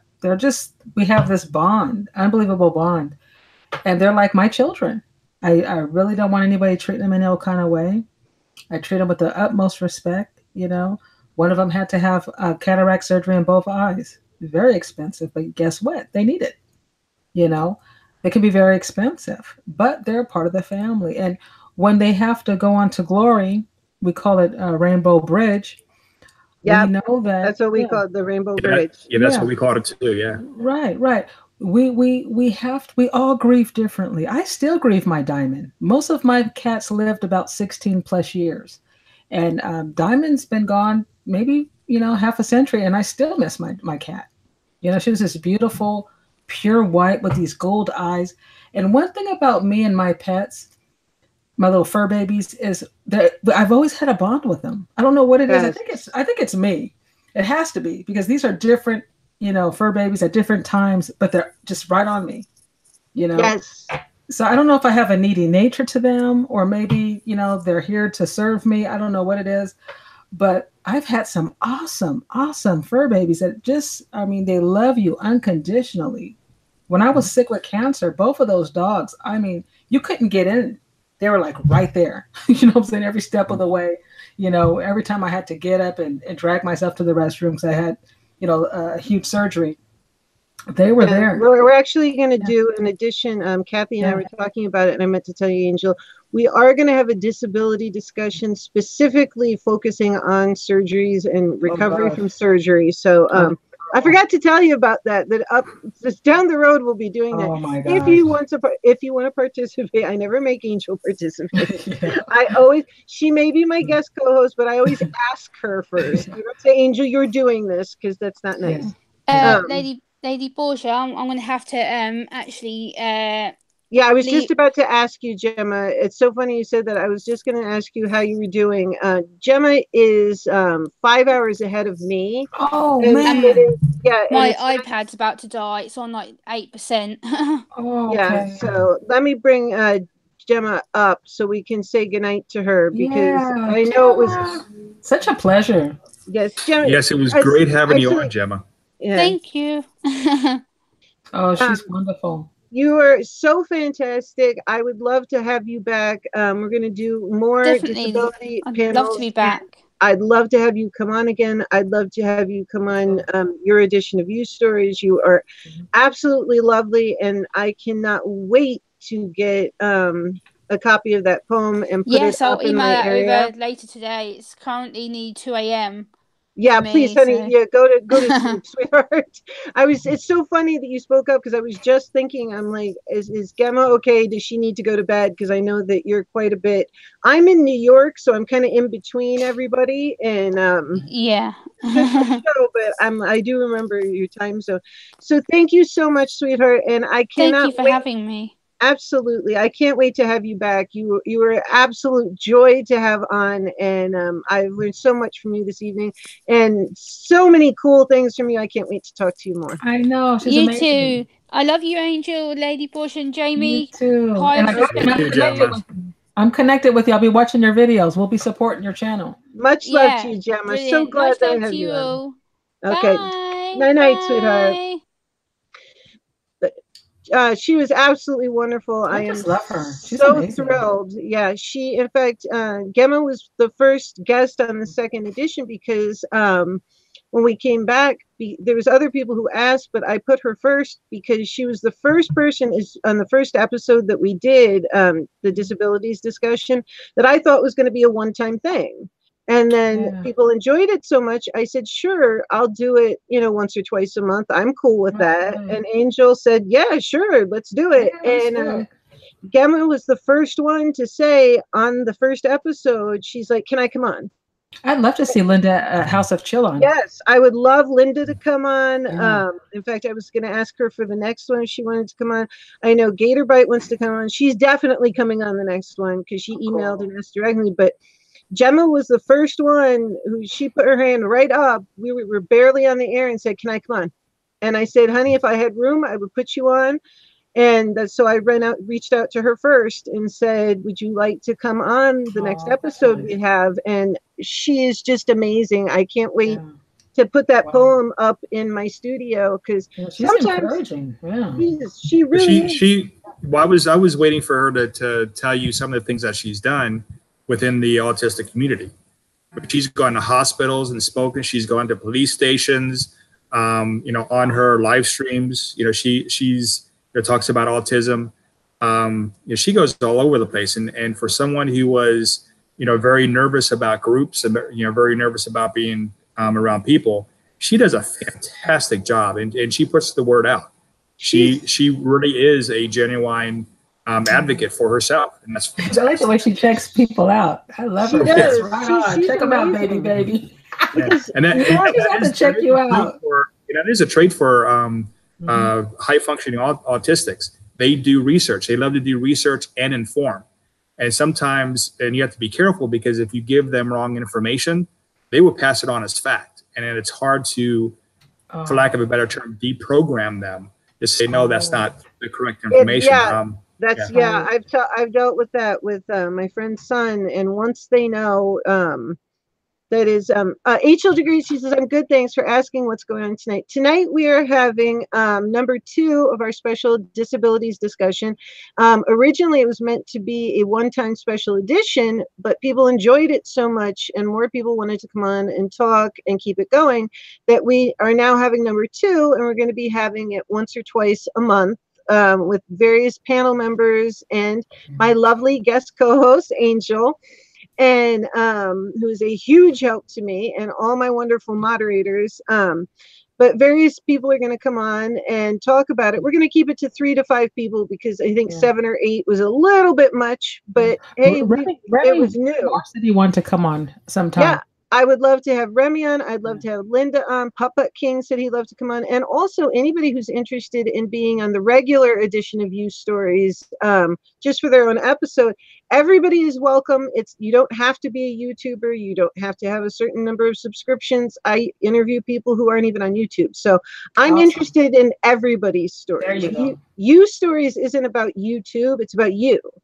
So, but anybody, if you're interested in the disability discussion, future ones, or being on your own, or both, just email me at borgiaglobal@gmail.com. It's down in the description box. And I would love to have you, because we're going to keep going with them and even have special editions of the special edition, because I personally learn a lot from this. I've learned so many things tonight. And I think a lot of people, I like to hear what people have to say. Right. And Linda says, I'm actually doing my Chronic Me series right now on my channel, since it's Dr. Mania week. I have to check that out. Oh, Michelle, thank you. She says, great explanation, Lady B. Thank you so much. And Rachel, H.L. the Great, which I love her name. She has a fantastic channel. I love that she's the H.L. the Great. She's got some of the coolest stuff. You guys have to check her out. Remy had said something, and I went, oh, Michelle, thank you so much about my makeup. And Linda, great. She says, I'll come on whenever. I'm just trying to roll back in the chat quickly and see anything that I missed. Alan is here too. Just realized I signed into the wrong Alan. Alan, how many Alans are you, sweetie? Oh, that's true. Your avatar is different. But yeah, we were talking. So I was that your troll account, Alan? Was that your troll account? Yeah, Alan doesn't know that we had a troll barrage earlier. That was really Sweet Meadow. How are you? Thank you so much for catching it live. It's so nice to see certain people that I see come by on the replay. And once again, anybody who comes by on the replay, thank you so much. We really appreciate it. But yeah, Gemma I would love to have her back, and she's amazing. And hear about all these things that Jamie was talking about. Normally I get to pre-interview all my guests, so I know a little bit, and certain things, sometimes when people get live, they forget about I forget about things like, I forgot to tell everybody I was in a wheelchair at one point. I remember the look on Angel's face. She's like, what? When? I forgot from the original video, and I have to make a part 2. I totally forgot that I was in one for a while. I mean, it was for a while, but I got out and I forgot about it. That's awesome. But yeah, so sometimes you forget things. So I would love to have Gemma back and hear about all those things that Jamie was just telling us about. She's absolutely fantastic. I love the girl. She's amazing. And that's probably why. And she's a fantastic friend to the autistic community. She comes on, she checks out all of my son's videos. and comments on them, and she's great. Yes, that's awesome. Wow. Wow. We definitely are going to have Gemma back again and hear more about definitely. her. And this is why we had Jamie back again, because sometimes you can't hear everything in one episode, and I can kind of sniff you out. I'm like, that sounds horrible. I can sniff you out. God, the things I say live sometimes, that's fantastic. That's going to be one of the ones that goes into the Hall of Fame of, lady, what were you thinking? Anyway, I can usually tell when there's a lot more to be said or interesting things. Is a much nicer way to put it. I love it. I can sniff you out if you're interesting. Great job, girl. I have a sense of humor. You have to. Right? Me and my foot in my mouth. But Sweet Meadow, glad that you're joining. And I would love anybody who wants to come on. But we were talking about animals, and I have to admit, my animals have picked out some really interesting things that I wouldn't have noticed. One of the animals in our family knew when somebody was going into labor. Oh, wow. And ended up, we had a cat that I won't say who it was because I don't think they want me to say it out on air, but she was going into labor, woke up, and the cat was sitting next to her waiting, wrapped around, and knew she was in labor before she knew she was in labor. Because she woke up and realized that she was having contractions, pretty good ones, 5 minutes apart. And for anybody who doesn't know anything about labor or whatnot, you're going along at a pretty good clip, and it's time to go to the hospital when you're, having good contractions 5 minutes apart. Well, the cat knew. She was asleep. She slept through most of it, woke up at 5 minutes apart, having good contractions, and there was that cat waiting. So it's amazing what they can do. And Alan, we had poor Alan. We had a very strange troll barrage come through that one guy wanted to be a moderator and then had some choice words when I said, no, thank you. Let me get to know you. So I'm glad I said that and was just honest, because sometimes they'll try to push you and make you to know him pretty quick. Yeah, exactly. Oh, wow. There you go. Well, and sometimes people are like that. If you just are honest with them and say it straight out, somebody who's decent will go, oh, okay, sure, that makes sense. Somebody like that's going to get pissed off and call you. So there you go. It serves you well to be honest. I figured instead of ignoring him, because he kept asking, and I finally said, listen, honey, not until I know you. Thank God you didn't give him one. Could you imagine? Because I've seen people go, wrenches for everybody. I'm like, are you crazy? No, you don't. I think that's not. I don't give wrenches out unless I ask permission, because it's extra work, and B, unless I've seen someone around a lot and gotten to know them, because they have control, like you said, Angel.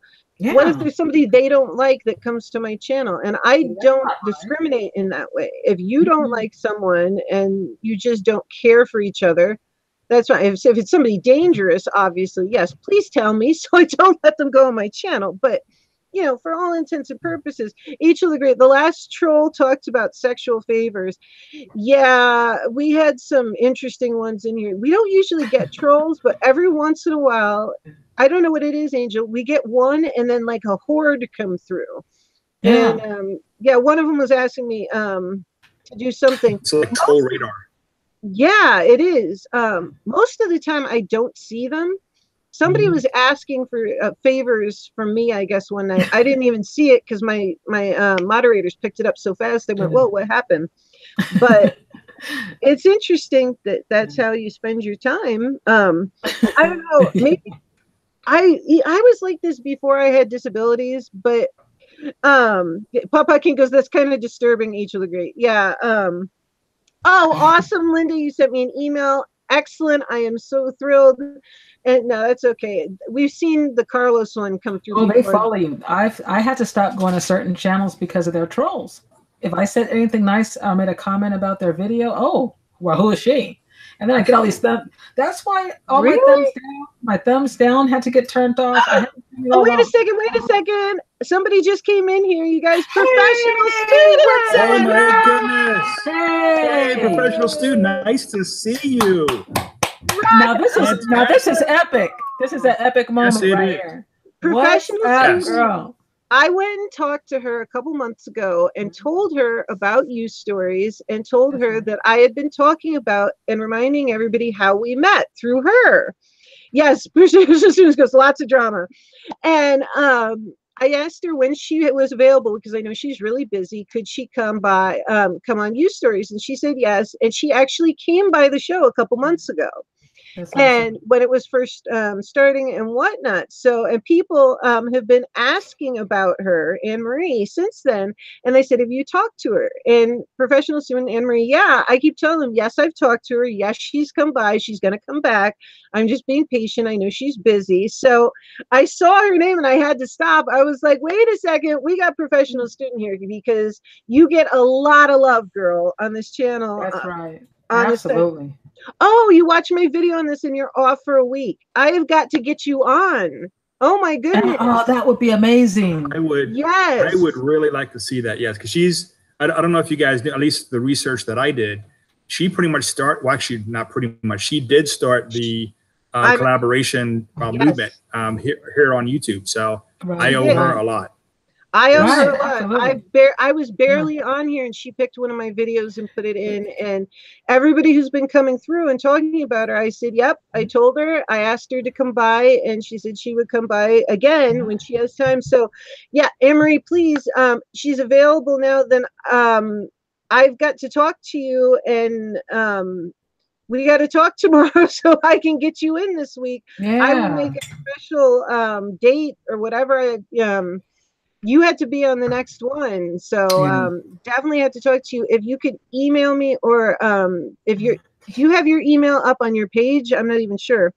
She said, let's do it. Well, what about Monday? Monday on your show? Monday, nothing. I'm open. That would be amazing. Because I have time now. I don't know if I can do it right now, honey. We've been on the air for 2.5 hours and my joints are starting to stiffen up. Can you do it on another day this week? I'll bring you in and can you come in Monday or Friday or any other day? Remy Moore says, yes, we do. Because we would all love to see you. Yeah. And hear what you're up to, what you're doing. That'd be so cool. Definitely. And I would love to. It's just, unfortunately, I've been on for 2.5 hours and can only stay on for like a hair longer because my body's not going to hold up for it, unfortunately. But I would definitely love to have you on. Let's see. Well, we will work it out and we will figure it out to make sure that we get professional student on because we definitely want to have her on. And I know some people definitely want to be here when you come on. This week, I start my second summer session on Monday. Okay. Okay. Can you come on tomorrow or Friday? I'll do an extra show. Yeah, that'd be cool. I can do an extra show this week. It's just right now, if you came on, I'd be ending fairly soon. I know because my joints are starting to stiffen up and whatnot, and I wouldn't actually be able to talk to you decently. That's just me being honest. Yeah. My body shuts down after a certain amount of time, and I really do want to give you time to talk and at least give a few people a chance that I know want to be here to talk to you. They will kill Friday. Me. Yeah. Yeah. Either Thursday, Friday, either one. Take your pick. I will do. You get whatever you want. The only thing I can't give you is right this second because I know my body's shutting down. Yeah, she just answered you in the chat. Oh, let's see. Sure, let me know. I'm available anytime before Monday. Okay, yes, awesome. All right, guys. Professional student is going to be on You Stories, and Friday sounds great. Okay, then is your email on your about? Because if it's not, my email is down in the description box and my about. It's borgiaglobal@gmail.com. I will start promoting you for Friday and I will talk to you tomorrow. And people are going to be so excited. They have been waiting for this. People keep asking me, is she coming? Is she coming? And I said, she's going to come. Trust me. She said she was going to come and I believe her. She's going to come. Yes, Friday. All right. We are definitely talking tomorrow, girl. Professional student is going to be on Lady Borgia on Friday. A special show just for her because, damn it, she deserves it. That's right. Yes, she does. She definitely does. Yes, and I'm a professional student fan. I don't care what nobody say. I love her. absolutely. And if you're available, Angel, come on. Back. Yeah, Angel, come on if you can. All right. Yeah, yes, she's going to email me. I'll be here on Friday. Send me the link. I'm coming in. I got to have my co-host. You be one of the moderators and chop off some heads because we're going to have fun on Friday. Yes, Friday. See, I told everybody. Everybody kept saying, is she coming? And I said, she's coming. She said she would. Just give her time. And I waited. And rather than bugging her, I was like, I know she's busy. I believe her, though. She says she's going to come. She's going to come. And my girl is coming. It's okay. Right. She says, sorry, guys, I've been busy. I love you, Angel. Come back. You and Remy more. Angel's going to come on with you, sweetheart. Yeah. So she's going to be on Friday. Yeah. And I knew you were that is definitely one I'm going to try to be there. If I'm not there, I'll definitely watch the replay on that one. Yeah.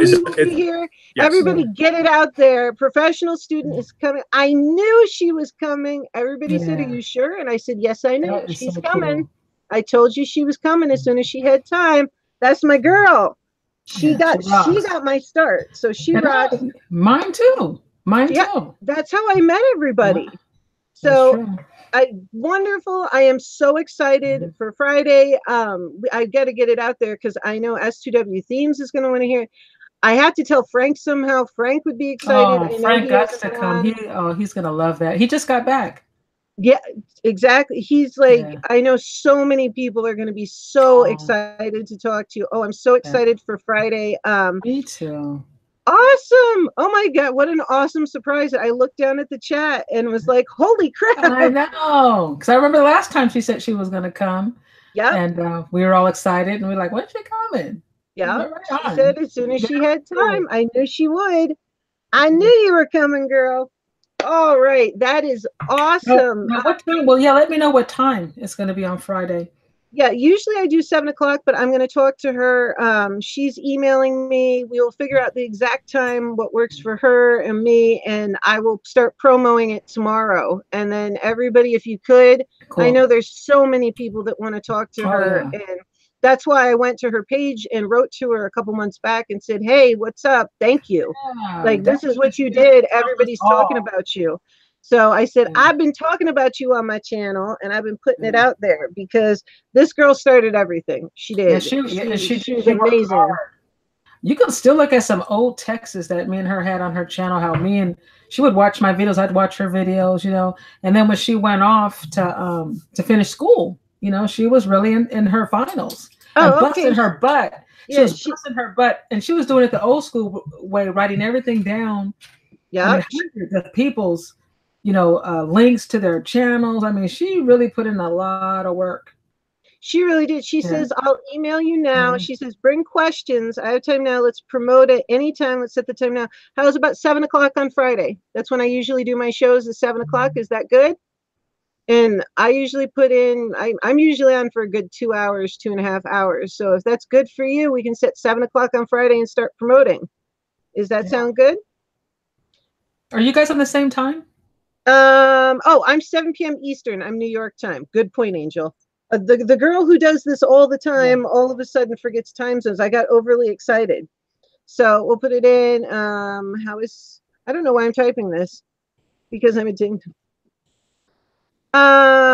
She's West Coast time. East Coast. Okay, I'm East Coast. So that would be I think 4 o'clock, right? Is that 4 o'clock? That's 4 o'clock. Yeah. That's 4 o'clock your time, 7 o'clock my time. Yeah. If she's on Pacific Standard, then that would be 4 o'clock. Yeah, because I'm originally from California, but I'm not there anymore, honey. I'm in New York. Thank God. Yeah, so it'd be 4 o'clock your time, 7 o'clock my time. Jaded Diva! Jaded baby. Yeah, professional student is 4 p.m. okay for you? Jaded Diva, we're having professional student on special show Friday.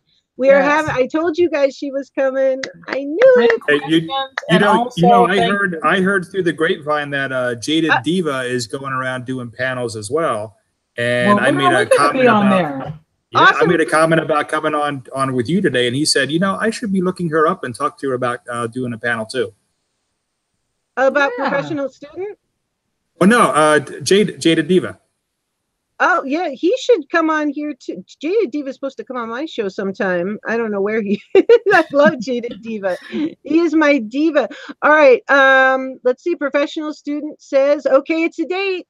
Cool. It is That'd be 7 p.m. fun. Eastern Friday night, guys. Your Friday night is now filled. We just had a massive surprise. That's gonna be so fun. Awesome. Now we Right have on. Friday night. That's off the chain. That is awesome. There's so many people that are going to be thrilled. Oh that's gonna my be fun. gosh. Yeah, You know I how many definitely. people will love to come and just say hello and thank you and just check in and see how everybody's doing.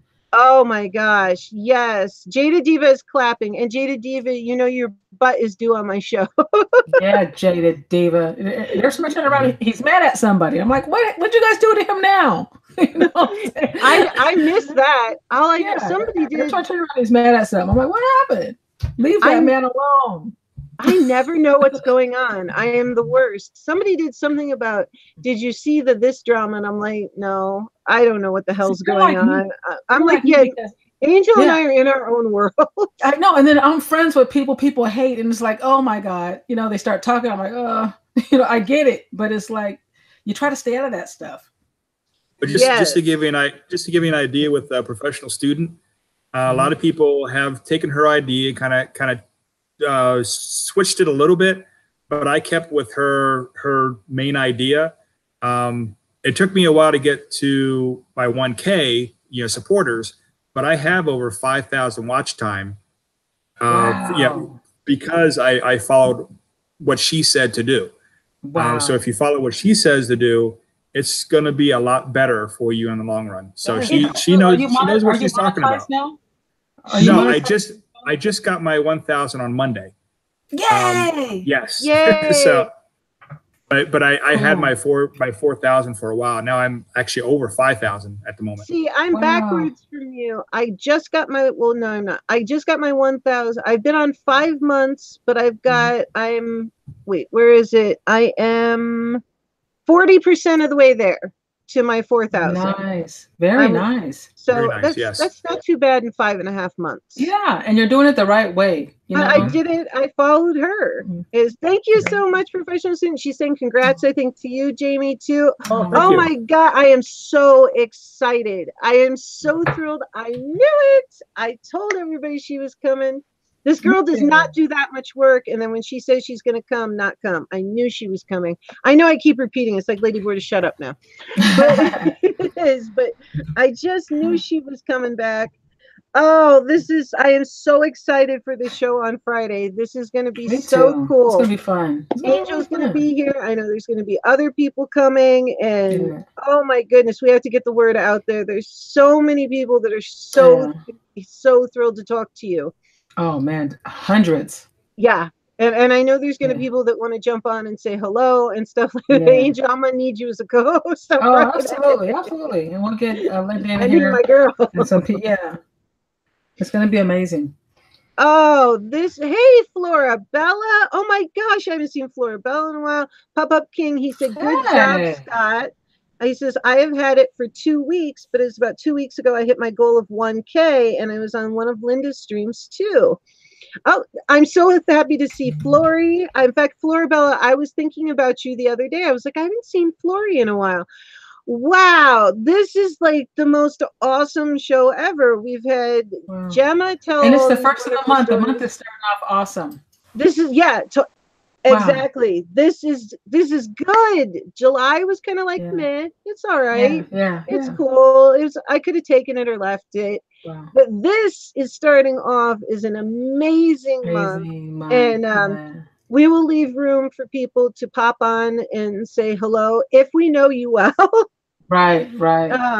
And I don't mean to be rude, but I'll leave a little room here and there for people to pop on and off to say hi to her in person and thank her. And I will get my sleep the night before so I can go long and strong. And I just did not want to do the disservice tonight of bringing her on when I already know like that. I'm like, I have a little bit left in me, but after everything she's done, it's kind of like anticlimactic to be like, come on for a few. She deserves so much better than that. Yeah, so much props to keep things going and to make people feel encouraged, you know? Yeah. Oh, Flory says, I always seem to miss you. I miss your videos. I can't stay long. I need sleep. Flory, I'm behind on my videos. I actually have 5 films, and I'm not sure if I like some of them. I'm such a picky wench about that. I admit it.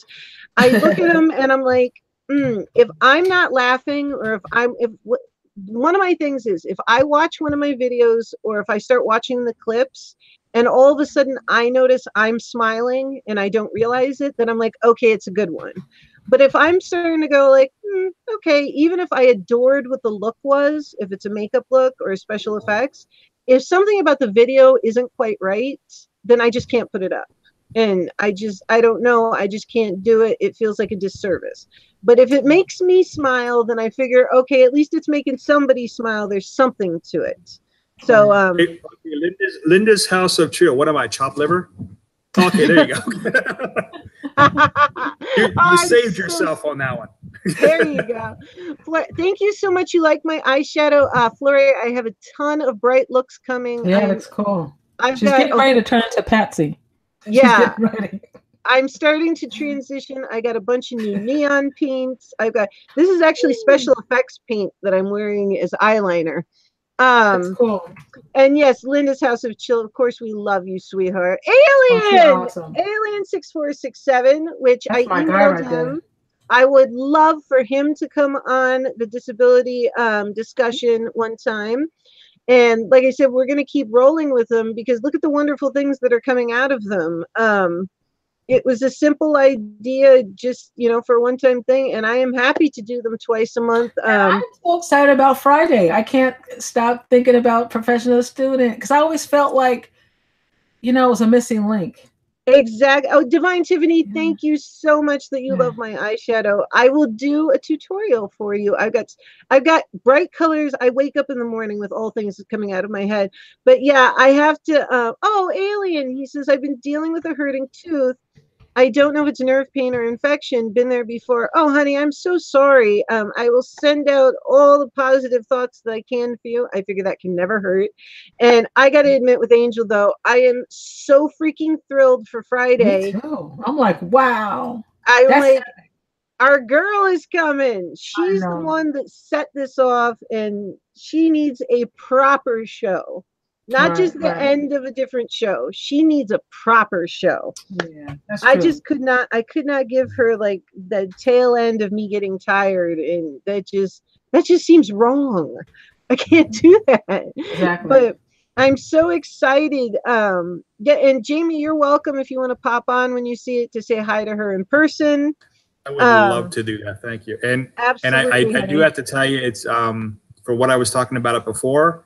I do have to take a second dose. Okay. So I appreciate it. Fantastic. And I'm sorry I was a little off today, but I did explain, wasn't 100% today.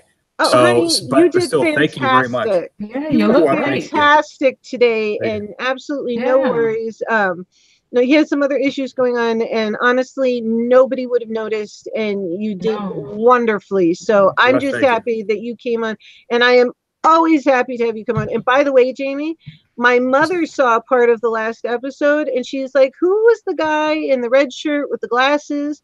And I told her, and she's like, he was awesome. I liked listening to him. Oh, nice. Thanks, Mom. You scored props with my mom. She was like, he was really interesting to listen to. She knows who Angel is. So yeah, my mom really liked listening to you. Go ahead, Angel. I'm sorry. I'm just like so excited now. What's that stuff that comes in that brown bottle when you have an infection? You can squish it in your mouth and it helps kill that germ. Hydrogen peroxide. There you go. If you have some of that, Alien, get that hydrogen peroxide. It really helped me when I had a really bad, because what happens is food or something stabs the gum and it's irritated. Yeah, it can help. You can get an abscess and it can help clean it out. Alien says, what's Friday, professional student? Yes, Alien. 7 coming o'clock on, Eastern. baby. She is coming on. She is fulfilling her promise that she made a couple months ago. And she will be our special guest on Friday.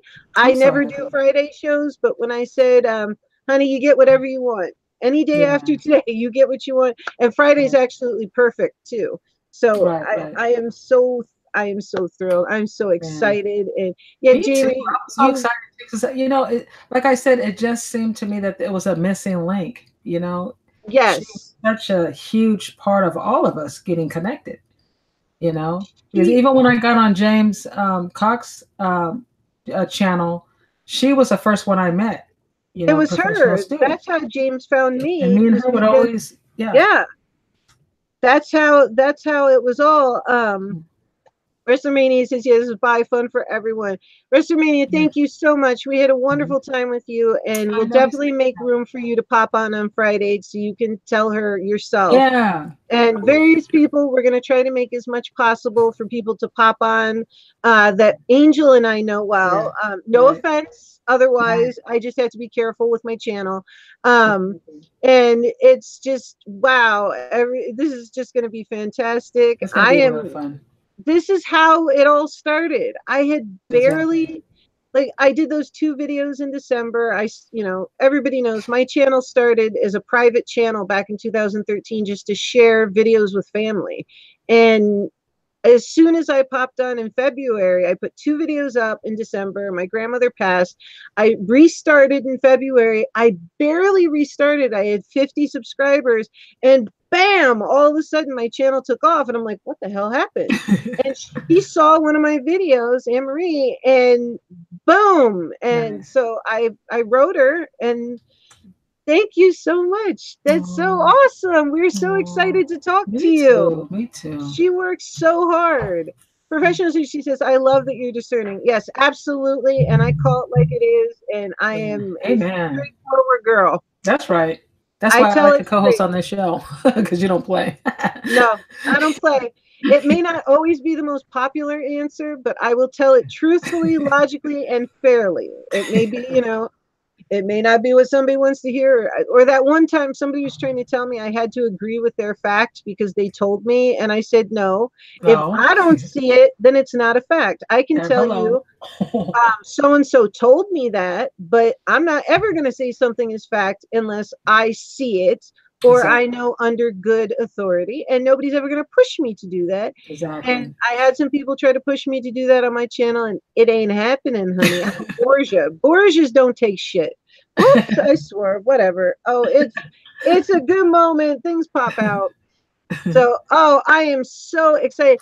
Emery, can you send me a picture of yourself so I can make the I want to make the promo picture and thumbnail for Friday, and I want to put it out there for on Twitter and stuff like that. And yes, we only have people that we know are good.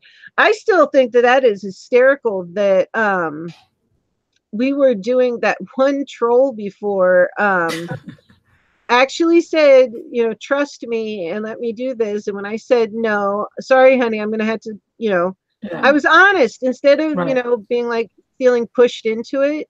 I've decided on YouTube, I was like, no, I'm just going to be honest. If I'm not comfortable with you yet, I'm just going to tell you nicely. Like, I don't know you yet. So let me get to know you. And if you're cool, then I would appreciate that. Exactly. But as Jamie said, we got to know that guy real fast. I'm so glad. Yeah, because I don't do it because I already know there's a lot of evil people on YouTube.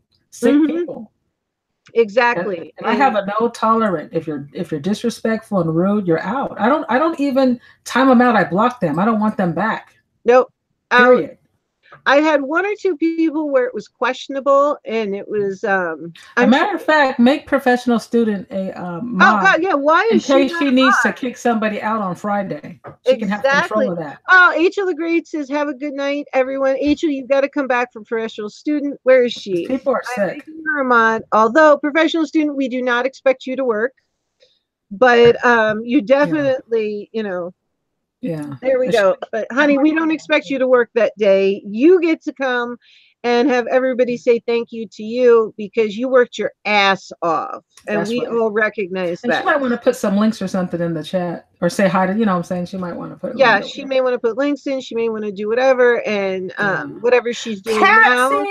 Patsy! What's up, girl? Yes. And guess what, Patsy? Friday is a special U Stories edition for professional student. Not only is she here now, my pro student is here.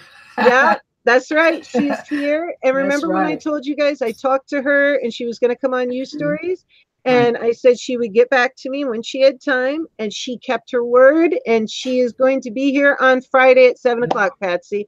So your girl, our girl, is going to be here. So she's here now, and she will be back. And I will be doing, it's a special Friday edition just for her, because I didn't even know what was happening. I was thrilled to have 50 subscribers. I was like, wow, I barely started. And somebody told me, they're like, 50's good. And I was like, oh, okay. Because you know how Instagram and YouTube, like, it's different.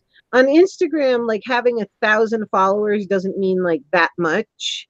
Right. It's staggered. And I had come over from Instagram, and Instagram kind of like, it's fun. I like posting my pictures. Oh, Linda, sweetheart. Good night, sweetie. Hugs and loves. We will see you soon. I adore you, Linda. You are awesome. Thank you so much for offering to be a moderator. I really appreciate it. Patsy Houlihan has heard, and I'm excited. Been dropping her name a lot as one who got it all going. Me too. And I wrote her. So Patsy, she will be here. Hey, it'd be cool to get Patsy on to say hello. Wouldn't it be cool to get Patsy on to pop in? Absolutely. Well, that's why I think I want to leave some extra spots. It will be you and me and her, and we'll leave some rotating spots for people to pop in and out to be able to say to her, I want to try to get a hold of Frank. I want to try to get a hold of, we'll both try to get a hold of as many people as possible. And anybody on here, you know, I know Remy's going to want to. Remy's going to want to come on. So we're definitely going to leave spaces open for people to come on and talk to her, and then rotate off and let other people come on and talk to her and say all the things that everybody's been wanting to say. And like she said, bring the questions. So she wants questions, and feel free to ask her. And damn, this is a good month starting out. This is a great discussion.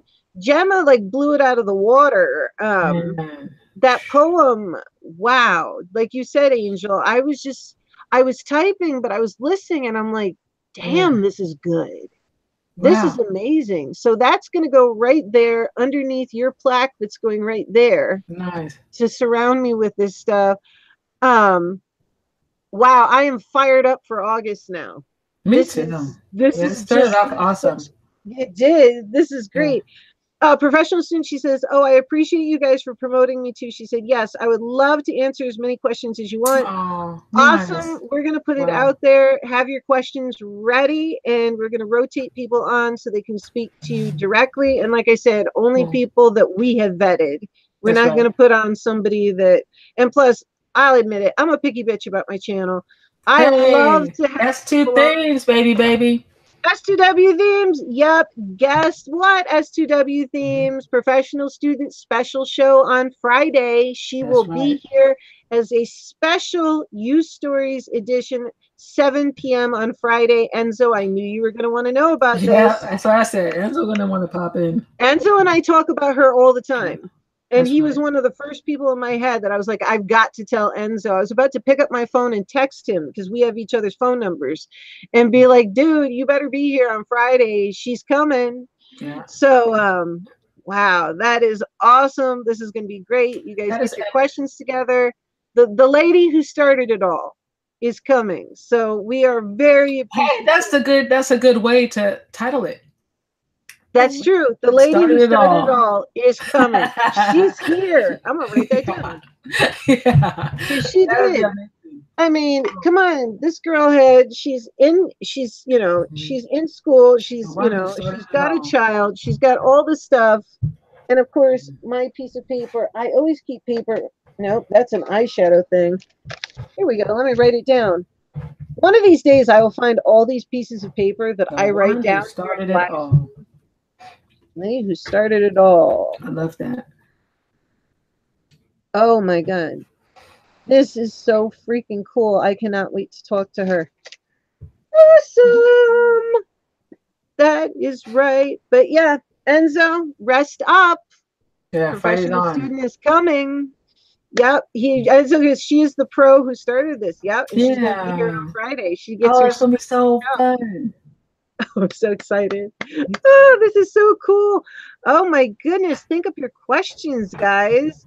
This has been fantastic. And anybody who is interested in being on a future disabilities discussion, please email me. I know Linda wants to be on. Gatorbite will be on the next one. I'll always have Angel on as she's available because she is my guest co-host. Like I said, Angel, from the moment I had the idea for you stories and opened my mouth about it, and like I said, back then nobody was really live streaming. It was, sporadically. Nobody was really doing interviews and stuff. And I popped this into my head, and this lady has been behind me, supporting me from the beginning. So that is how she earned that title. And Patsy Houlihan says, Miss Kathy is going live, so if anyone who wants to say hello, they'll be there. Yeah, we'll be wrapping this up soon, so we can give Miss Kathy a chance. And because we're just at this point, we're going to be just talking about how excited we are. Yeah. But it has been fantastic tonight. Hey, Puppet Gut TV, what's up? Do you want me to wait? Hold on a second. Do you want me to explain American health policy to you? I just finished a course. Yes, we do. Let's do that. Yes, please. That would be fantastic. I absolutely would love that. That would be that'd be awesome, and that's perfect for your channel. That is, because my channel is Human Interest in Lives with both Lady Borgia Live and Interview You Stories and its special editions. Then I have the Arts, which is my special effects, fantasy, and beauty makeup. And then I have my Science with the health, wellness, and lifestyle series from being a scientist and a patient. So yeah, that goes right along with my channel. The three areas. Yeah, getting well with Borgia, feeling better with Borgia. It's so kitschy, but I was like, it's kitschy enough to stick in your head. Yeah, but it's cool. And that's what we're doing on our channels. We branding our channels. When people see you, they see, health, they say makeup, they know. You know what I'm saying? Yeah. So you're doing it the right way. So it's okay to use your name. When people say Angel Domingue, they know what I do. This is true. This is true. Your song's always in my head, I've got to do that like you have it, but I've got to do my channel art, because right now my channel art is we were having problems putting it up. I had nice channel art that kind of described what I did, with the lives, makeup from beauty, SFX, and fantasy, and then also the science side and lifestyle. But it wouldn't upload properly, so I finally just got ticked off and took a picture of my background. And I did. I kid you not. I was just like, what the hell? Took a picture. And if you go look at my channel art, you'll realize that is my black sequin backdrop. That's all it is. So it is pretty. It's pretty, but I figure I'm going to take it back down, put the words on it, so people understand that it's my channel. I always thought of it as a network. It's got its, human interest and human interest special discussions. It's got its beauty and art, and then it's got its science and health side. So it was like, okay, it's kind of like, you're not Oprah, although YouTube seems to think I am still, which is here's Lady Borgia with Ellen and Oprah. The first time I saw that, I was like, what? And I was on like 3 months, and I was like, holy crap, you put me with Oprah? All right, YouTube, I'll take it. That is so funny. It was cool. Professional student says, S2W seems to, he says, we have all the ladies in the house, baby. Professional student says, I watched your last video. I wanted to pop in and say hi and add to the mental health. I am a criminal law and society. Angel is inspirational, motivational speaker. Professional student, I'm going to be doing these disability discussions twice a month. So we'd also love to have you back on one of those. It was originally to do a one-time special discussion, but they were so popular and they've been so helpful to people that we're going to keep going once or twice a month. So I would love you on one of those too. And it might be good for you to team up with professional student on the health thing, because she's going to school for it. You're a scientist. You guys need to collab. Yeah, I would love to collab with you on the health stuff. That would be fantastic. And Puppet Gut TV says the eyeshadow looks popping on video, Lady Borgia. Good choice. Thank you so much. Wow. Thank you. I got some serious colors coming out. I will just show a little bitty hint. That's really cool. It's just a tiny little one, but I have all kinds of glitter. Look at this. This is one of my newest split cakes. Wow. But everything, yeah, I've got that pink is popping. Yeah, seriously, you should see it on my eyes. Oh my god! It's just Lady Borgia is going to be turned into Patsy Houlihan. She's going to do the special makeup and everything. Oh yeah, and I have the big. I've got the big thing now. I've got the new glitters. Oh wait, you had to see this glitter. This is sick. Look at this orange. Oh my god, that is hot. I am going out of August with like a serious summer bang. I've just got to get the I figured why not go out hot with all the colors. And I've got a yellow, I've got a lime green. I just suddenly like neon and bright struck me, and I love colors. I just can't wait until you turn into Patsy Houlihan and her on the show. That's gonna be a trip. That's gonna be fun. I got the hair. I've got to flip it right, and as soon as I've got it, I mean, I've got more than enough. Patsy Houlihan's hair. I do. I have the hair and everything. Oh my god. Professional student says, that's awesome. Keep it up. Thank you so much. Yeah. You know what? I held back at first. I did one or two videos. I did one video that was a double cut crease with 2 wings when I first started. And I was like, I don't know if people want that. Maybe they want something easier. So I held back. And then when I started doing stuff that was maybe a little bit more, they seemed to like it more. So I'm just going to start jacking it up and doing like the stuff I like to do when I'm by myself and see how that goes, because people seem to like the stuff that's a little bit crazier. I mean, I got one eyelash that's starting to pop, but whatever. With the neon things. Yeah, it is. It literally is popping. It's literally popping in the corner. But yeah, it's professional student says, it's Patsy Houlihan gonna do a get ready with me. Awesome.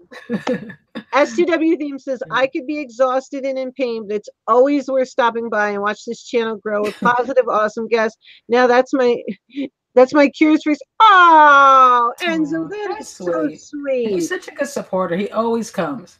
You are so awesome. I am so glad. I put a lot of heart and soul into this channel, and I know I'm still new and have a lot to learn, but I am doing my best to put it out right. And I still do dumb things like whatever I said before about sticking my foot in my mouth or doing God knows what. I like what you said, Lady Borgia. You said, if there's only 5 people in the chat, I do a show like if there's 100. You always give it your all. You don't look at numbers. You don't care about numbers. We're just doing what we want to do. We're having a good time. We talk about interesting, great things that uplift people, encourage people, get people on here that have they want to have a voice. And this is a perfect channel for it. A lot of people she's had on here that wouldn't do a live stream because they're scared, and they come on here and they're able to open up and it's a great healing, this channel. It's a healing for a lot of people. So support her. I thank you so much. I love doing that, and thank you, Puppet TV. Yeah, I reached 1K, and nice. I haven't been able to do much since I reached it because I was a little slow. But I finally got I got my comments answered today, and I'm starting to roll back into it and have actually be putting out videos and stuff. I have a makeup challenge coming that I already filmed, and then I have some really cool color designs coming that I'm so excited. Let's see, Ghost Iron Pistol says I had no editing skills and friends showed me how. Honey, I hear you. The first time I opened an editing program, even though I loved to film things the whole time I was a kid, I didn't know how to edit. So on December 14th, my Instagram following was asking me to do short tutorials. And I was like, well, I'm going to start a YouTube, so I better learn how. And those are the first 4 videos that I did during Throwback Week in June, and showed you guys the first 4 videos I ever did in my life.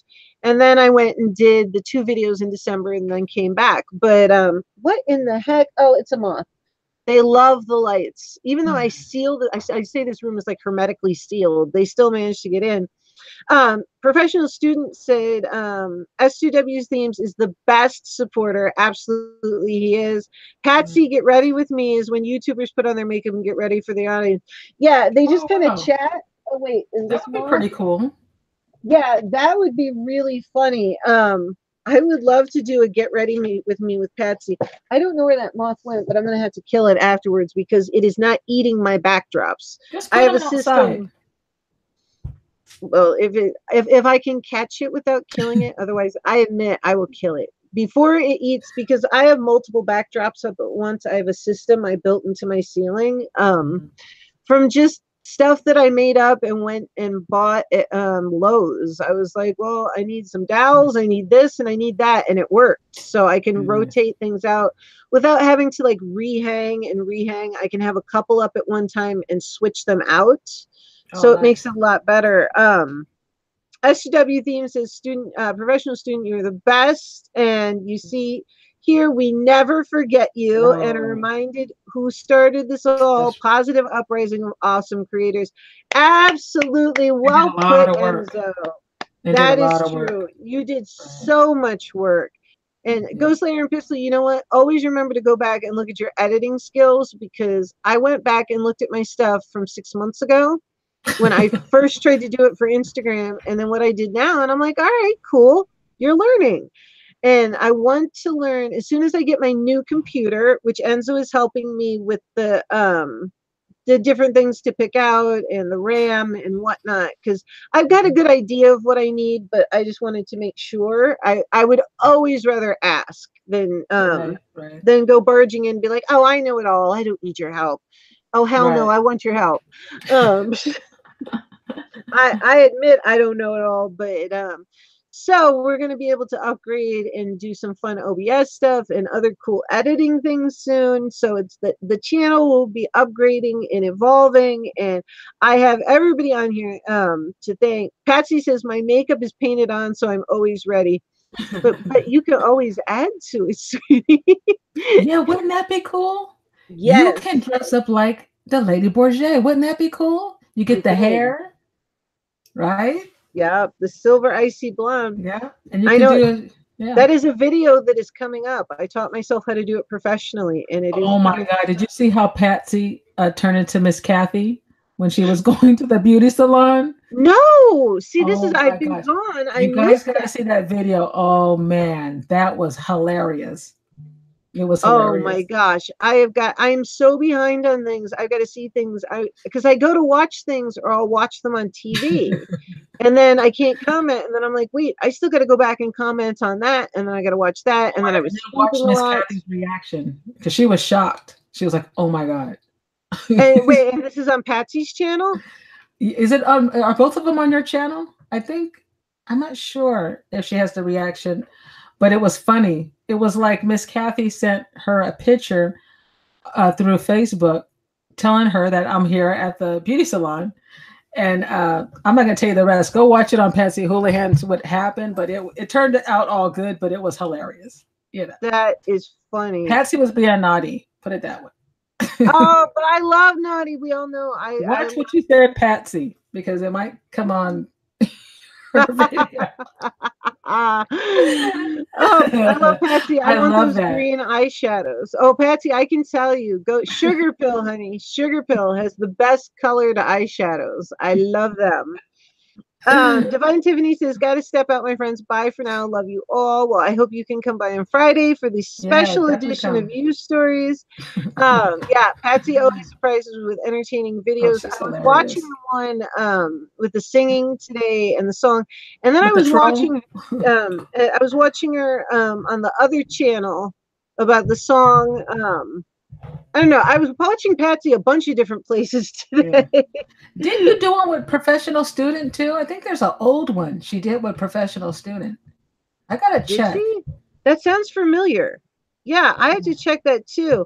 Patsy says, yeah, the link to her reaction is at the end of the video. All right, we definitely have to check that out. That is awesome.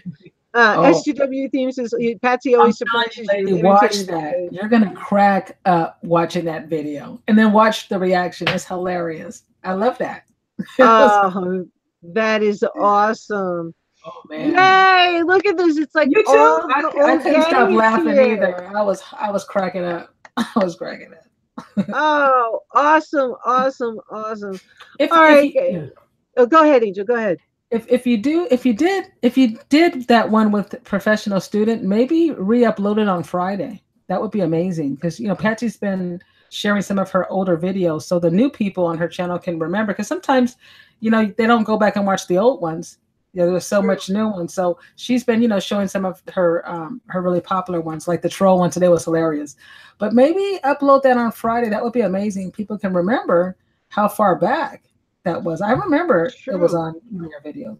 I had to put the one where I did the parody of "'Twas the Night Before Christmas" and I turned it into "'Twas the Night Before Makeup." It was my second video ever. You gotta get around the holidays. Yeah, but that one gets buried at the bottom because it was the second one I ever did, and then I took a break, so nobody sees it. Nice. So when it comes back around the holidays, I want to put it back up again, and I'm thinking of doing since I rewrote it. I thought of it, rewrote it, and did the whole thing with the costuming and whatnot in like 3 or 4 hours. And I'm just trying to decide if I should do like this year's edition and compare it to last year's edition. But that one I was proud of. Really cool. That would be nice because you've grown so much from then too. Yeah, seriously. That's so I see why Patsy does hers, because it's really cool to watch like your stuff from before and then like check out what you're doing now. Oh my God. She's funny. Sometimes she just says stuff that just cracks me up. It's like, oh my gosh, she just said that because she's sarcastic, but she's being serious. Oh yeah. Patsy's serious sarcastic. We all know it. I just put it out of my ear. No, that was like the funny part when my eyes were getting I was getting like my eyes are so sensitive from the lights, and I was keeping the lights up too high when I was doing live streams. And I was doing them in the beginning with my phone because the picture is sharper. And with the new computer, it's going to be even better because I can run OBS and run a bunch of things on top of it, so on and so forth. Anyway, when I was doing it this way, I had too many lights on, and it would get late in the show, and I would start looking down because my eyes hurt. Patsy's the one that pointed it out. She was like, "Are you asleep?" She's like, "Lady Borgia goes to sleep at the end of her shows," and I was like, man. It was so funny because I was like, thank God she said something, because I would watch them back, but I wouldn't necessarily get all the way to the end in one sitting. And I looked at it, I fast forward, I was like, oh my God, it does. It looks like I'm like either drunk or asleep doing this. And all it was like my eyes were hurting from the lights. And I was like, oh, damn, thank God. We did that because on my birthday one, I remember Patsy was saying, and I remember it did look like that towards the end. Yeah. But it was those darn lights. It is. And that's why you'll see me reach over and like turn it down a little. And my side lights, I don't put them on at all. They get hot in your eyes. It just starts to like burn your eyes. And I didn't realize what I was looking at. So I changed the camera angle and made sure that my eyes were where they were supposed to be. But it's all a learning experience. So that one's got to go in the Hall of Fame too, because had Patsy not said something, God knows how fast I would have picked up on that eventually, because I watched them all. But that was crazy. But I've got to say, it is 10 o'clock tonight on the East Coast. And it has been, Patsy Houlihan says the video with professional student is called YouTube Apocalypse Continues. Yeah, that Friday. That would be amazing. Awesome. Yeah, because that's back at that time. What a cool time. Right on. That's cool. Yeah. Well, Patsy, bring that up forward so people can see it and whatnot. Yeah, re-upload it again. Yeah, make sure so it's right at the front, and tweet that out where we're tweeting out professional student coming on. Yeah, this is going to be an excellent Friday. So excited. I'll think of some cool questions for her too. That'd be amazing. What she's doing now, and she's grown so much. I mean, that's one thing I loved about professional student is she was just just a pro, when everything was going on, she just kind of did her thing, like whatever. She just kept going. She was gone. She was like, I ain't got time for these folks. Nope. She did what she had to do, and then she just kept going on. And that was the coolest thing. I got things to do. I'm gonna live my life. I loved it. I And you thought that have was the to. coolest thing ever. That's why I wrote her a letter on her page. I was like, you know, that's What the so heck is cool. that? She went back in and was just like, all right, I did my thing and whatnot. Now I got some other things to do.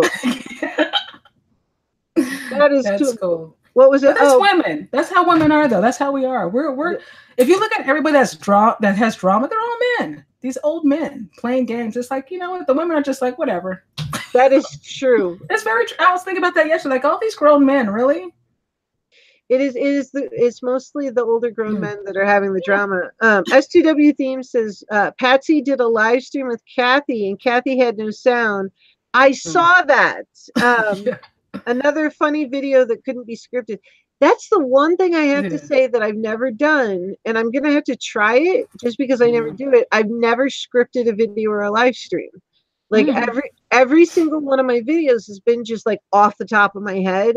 I don't know how it works, but it works. So I'm gonna have to try one of these days actually scripting something and seeing like how that turns out. I don't know. I don't know if I was made to do that. Like I can script stories and stuff like that, but I don't know. I don't know if they would be the same if I had to learn it and do the whole thing. Yeah, professional student SW Theme says was always motivating creators not to give up and push for success. And she did this honestly and with passion. And it very, very true. And Alien 6467 says, Angel, you're so right. And that seems crazy. Yeah, but it drives me nuts. Like, what's going on with these guys, man? They're just broken men.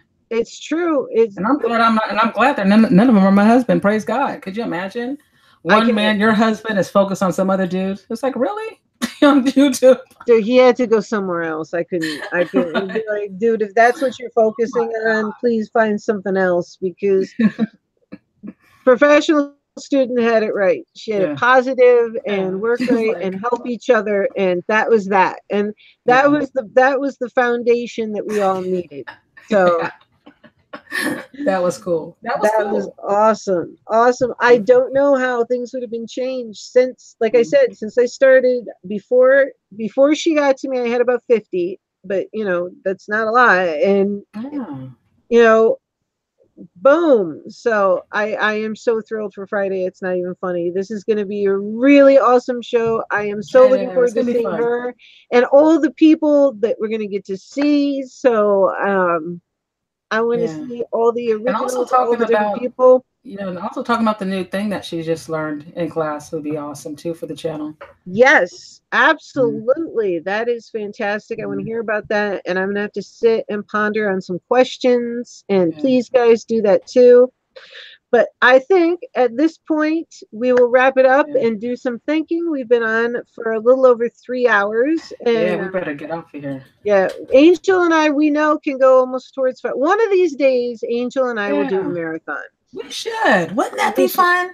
Yes. That would our marathon. And it'll be all nice and it won't be all, you know. Exactly. And honey, you know we can do it. We've already I think our longest one was almost 5 hours and it was an accident. So what's a couple more hours? So one of these days, rest up. Yeah, we'll rest up and we will do an Angel and Lady B marathon for positive and prosperity fun. That's right. And just to enjoy and come by and whatnot. But we're not planning that right now because the big event right now is professional. Sounds good. Friday. Pills.